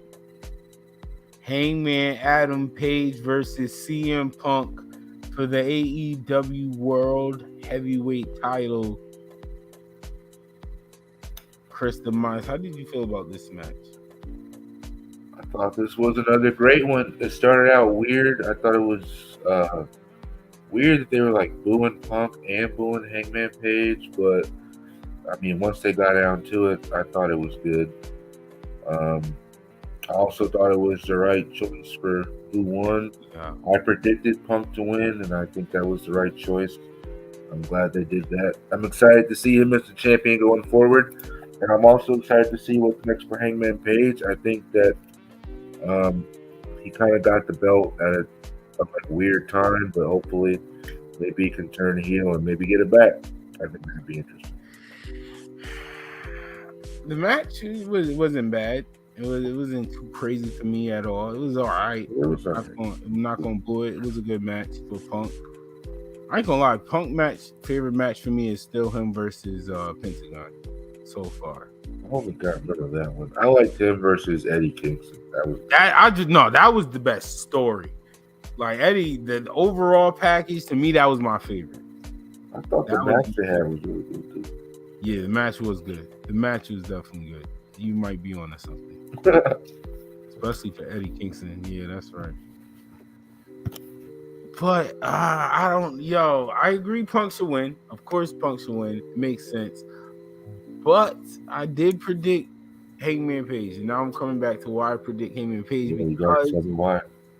AEW is a new business, and I feel like we're talking about big leagues now. Hangman is AEW built. Like, he could have turned full heel in this match, if anything, to switch up his run. And the reason why we booking, his whole gimmick could be literally, look who I beat. Like, I don't at this point, I don't care. Of course, it could be more dramatic than this, but I don't care what y'all saying. Look at my resume. He should be talk to me nice, Hangman Page. Talk to me nice, Page. And when I mean talk to me nice, talk to me nice. Let's talk about it. Kenny Omega, the AEW face, beat him. The best AEW wise, just the story. The best professional wrestler ever, Bryan Danielson, beat him. And now I beat this era people's champion. Talk to me nice, Page. I really wish Page could do some junk where his whole gimmick start. People could be doing a segment literally. I want him to brag about that. Don't talk about you beat Punk, or keep Punk for last, and then maybe Punk could take the title off of you.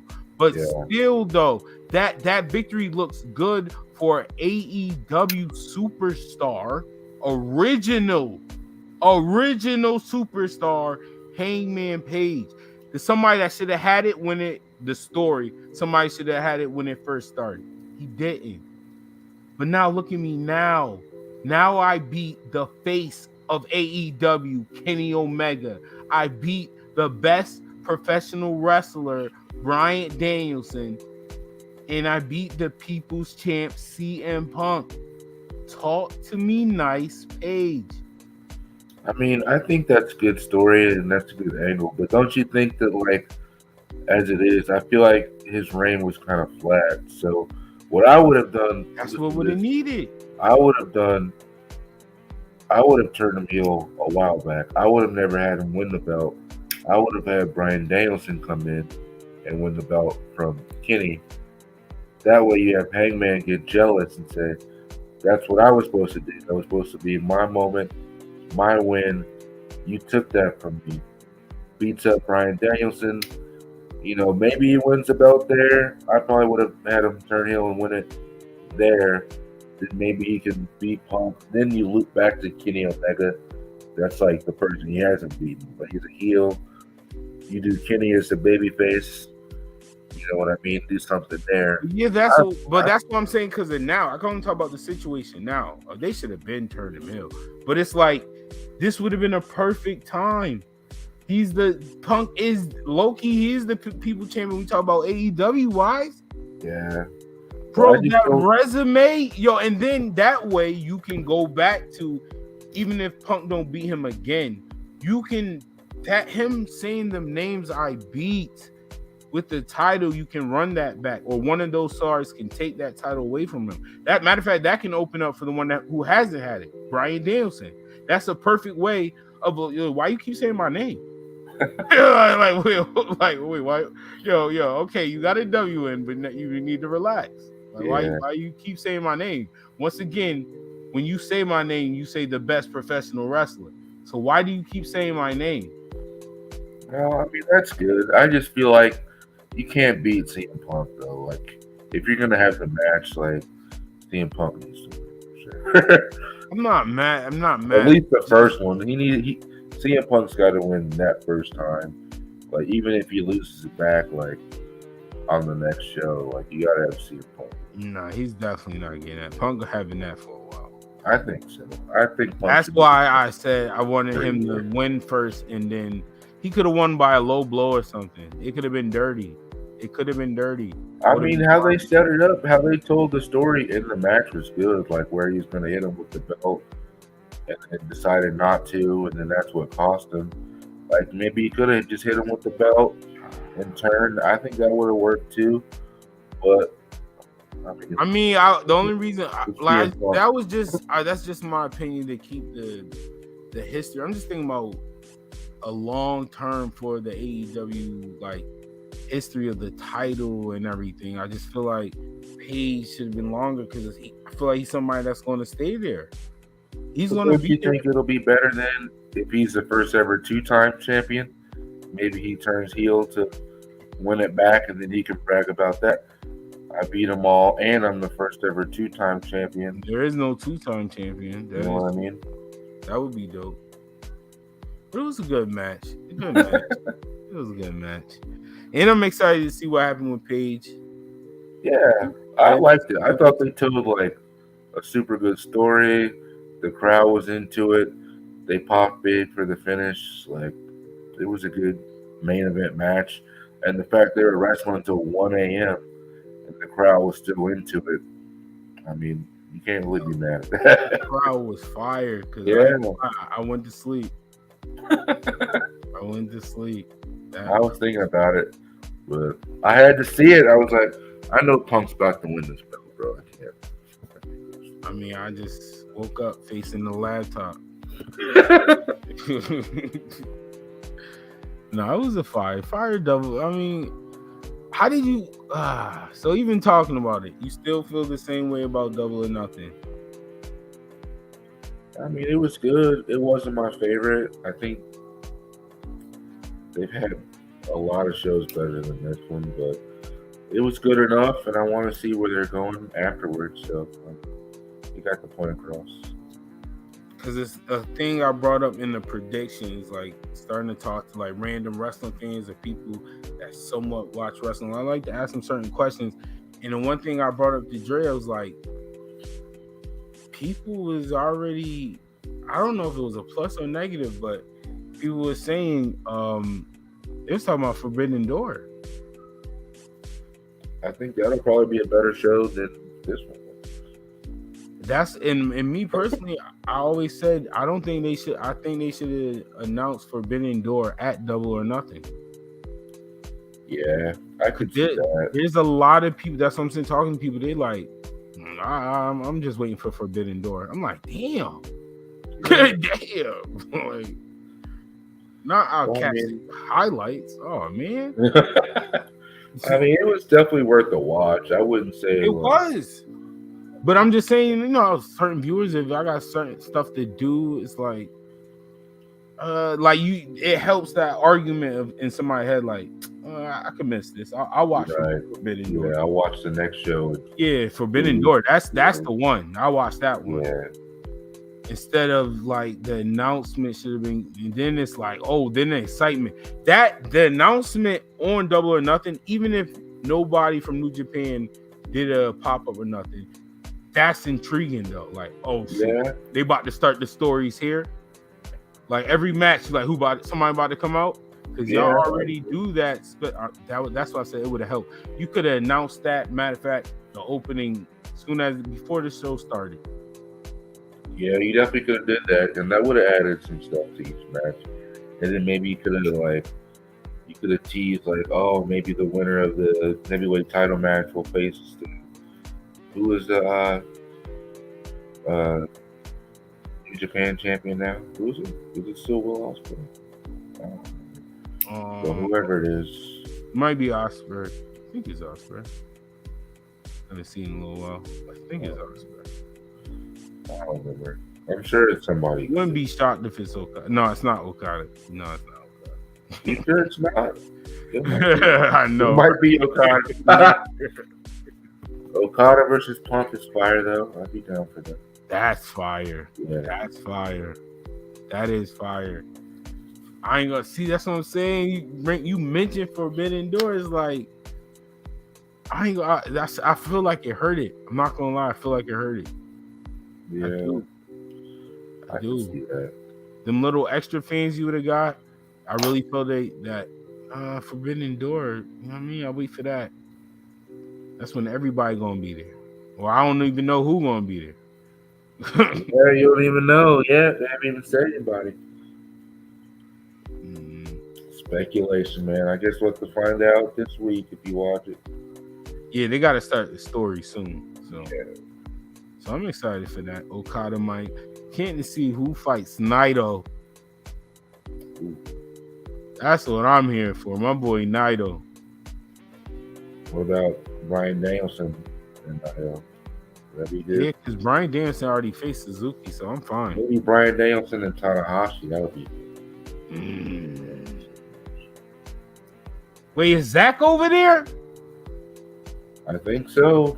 Nah, I don't want to see that. No, nobody else. Nobody else. Nah, Tony, I'll call somebody that knows somebody to get you that what you need.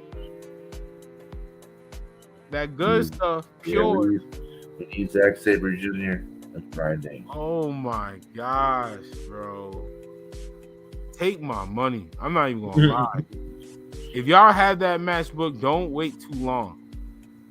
Announce that now. Yeah, that'd be good. Announce that now. I'm here for that. This was Double or Nothing, man. It was all right. It was just matches that shouldn't have been there. I could have saw this on a Wednesday or Friday, maybe. I think that would have helped it. They could have shaved off about like 2 or 3 matches. It would have been a better show. But it was all right. Tony trying to please everybody. I can't be mad at him.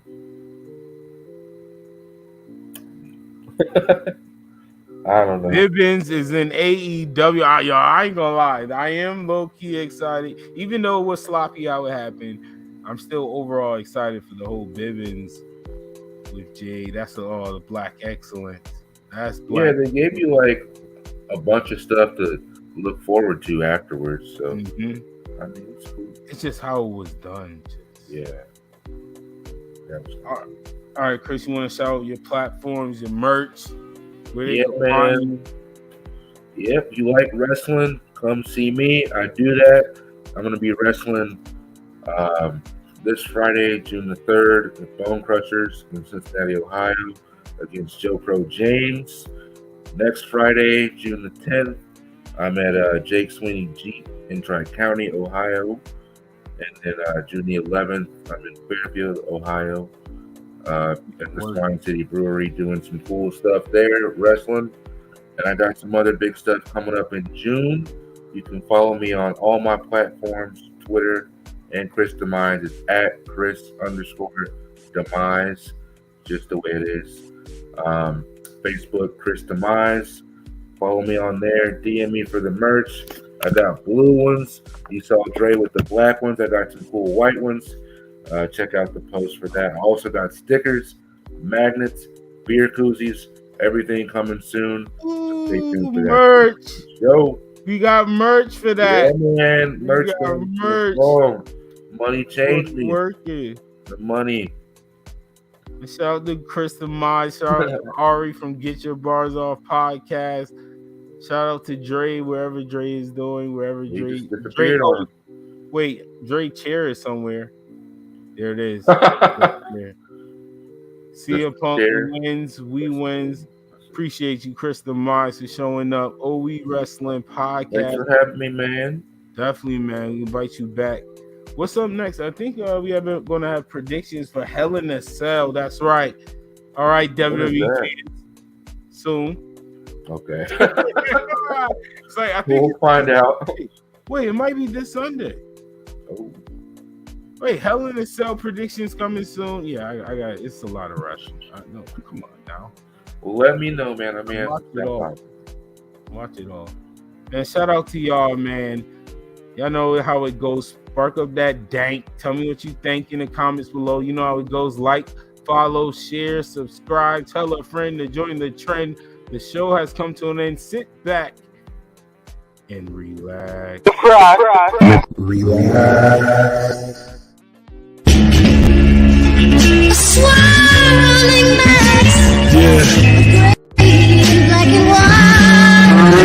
Mic's up. Turn our mother loving mic up. Slim, what's up, Dre? How you doing? Yeah, I'll mute your mic. Hunger Games up in my head. Gotta get the dough, babies need. You gotta go and sit. Virgil. All right. Nah, you ain't doing me like that. You ain't doing me. For my Black Queen, Sasha. And Goldust. All right. Yo, you are foul, bro. You were Jeff Hardy at number 5. Number 5. Goldust. All right, Goldust. All right, time. All right. Eddie Guerrero's going in Wrestling God. You're just gonna have to be mad. That's just how it works. No, you whoa. Keep the job. I ain't giving donkeys today. That's the seed of God plotting on my. I'm giving you a horn swallow. You get a goddamn spirit swallow. You nasty, filthy top 5. Peers, who as it appears, ain't on my tier. Being hated by cats who ain't naked, that ain't my fault. My favorite what? What is your favorite finish move? Favorite? It doesn't matter what your favorite finish move. Oh no. Oh, this is. God damn it. He's on 40%. Yo, Montez, I think he's going to be over. Yeah, I was about to say.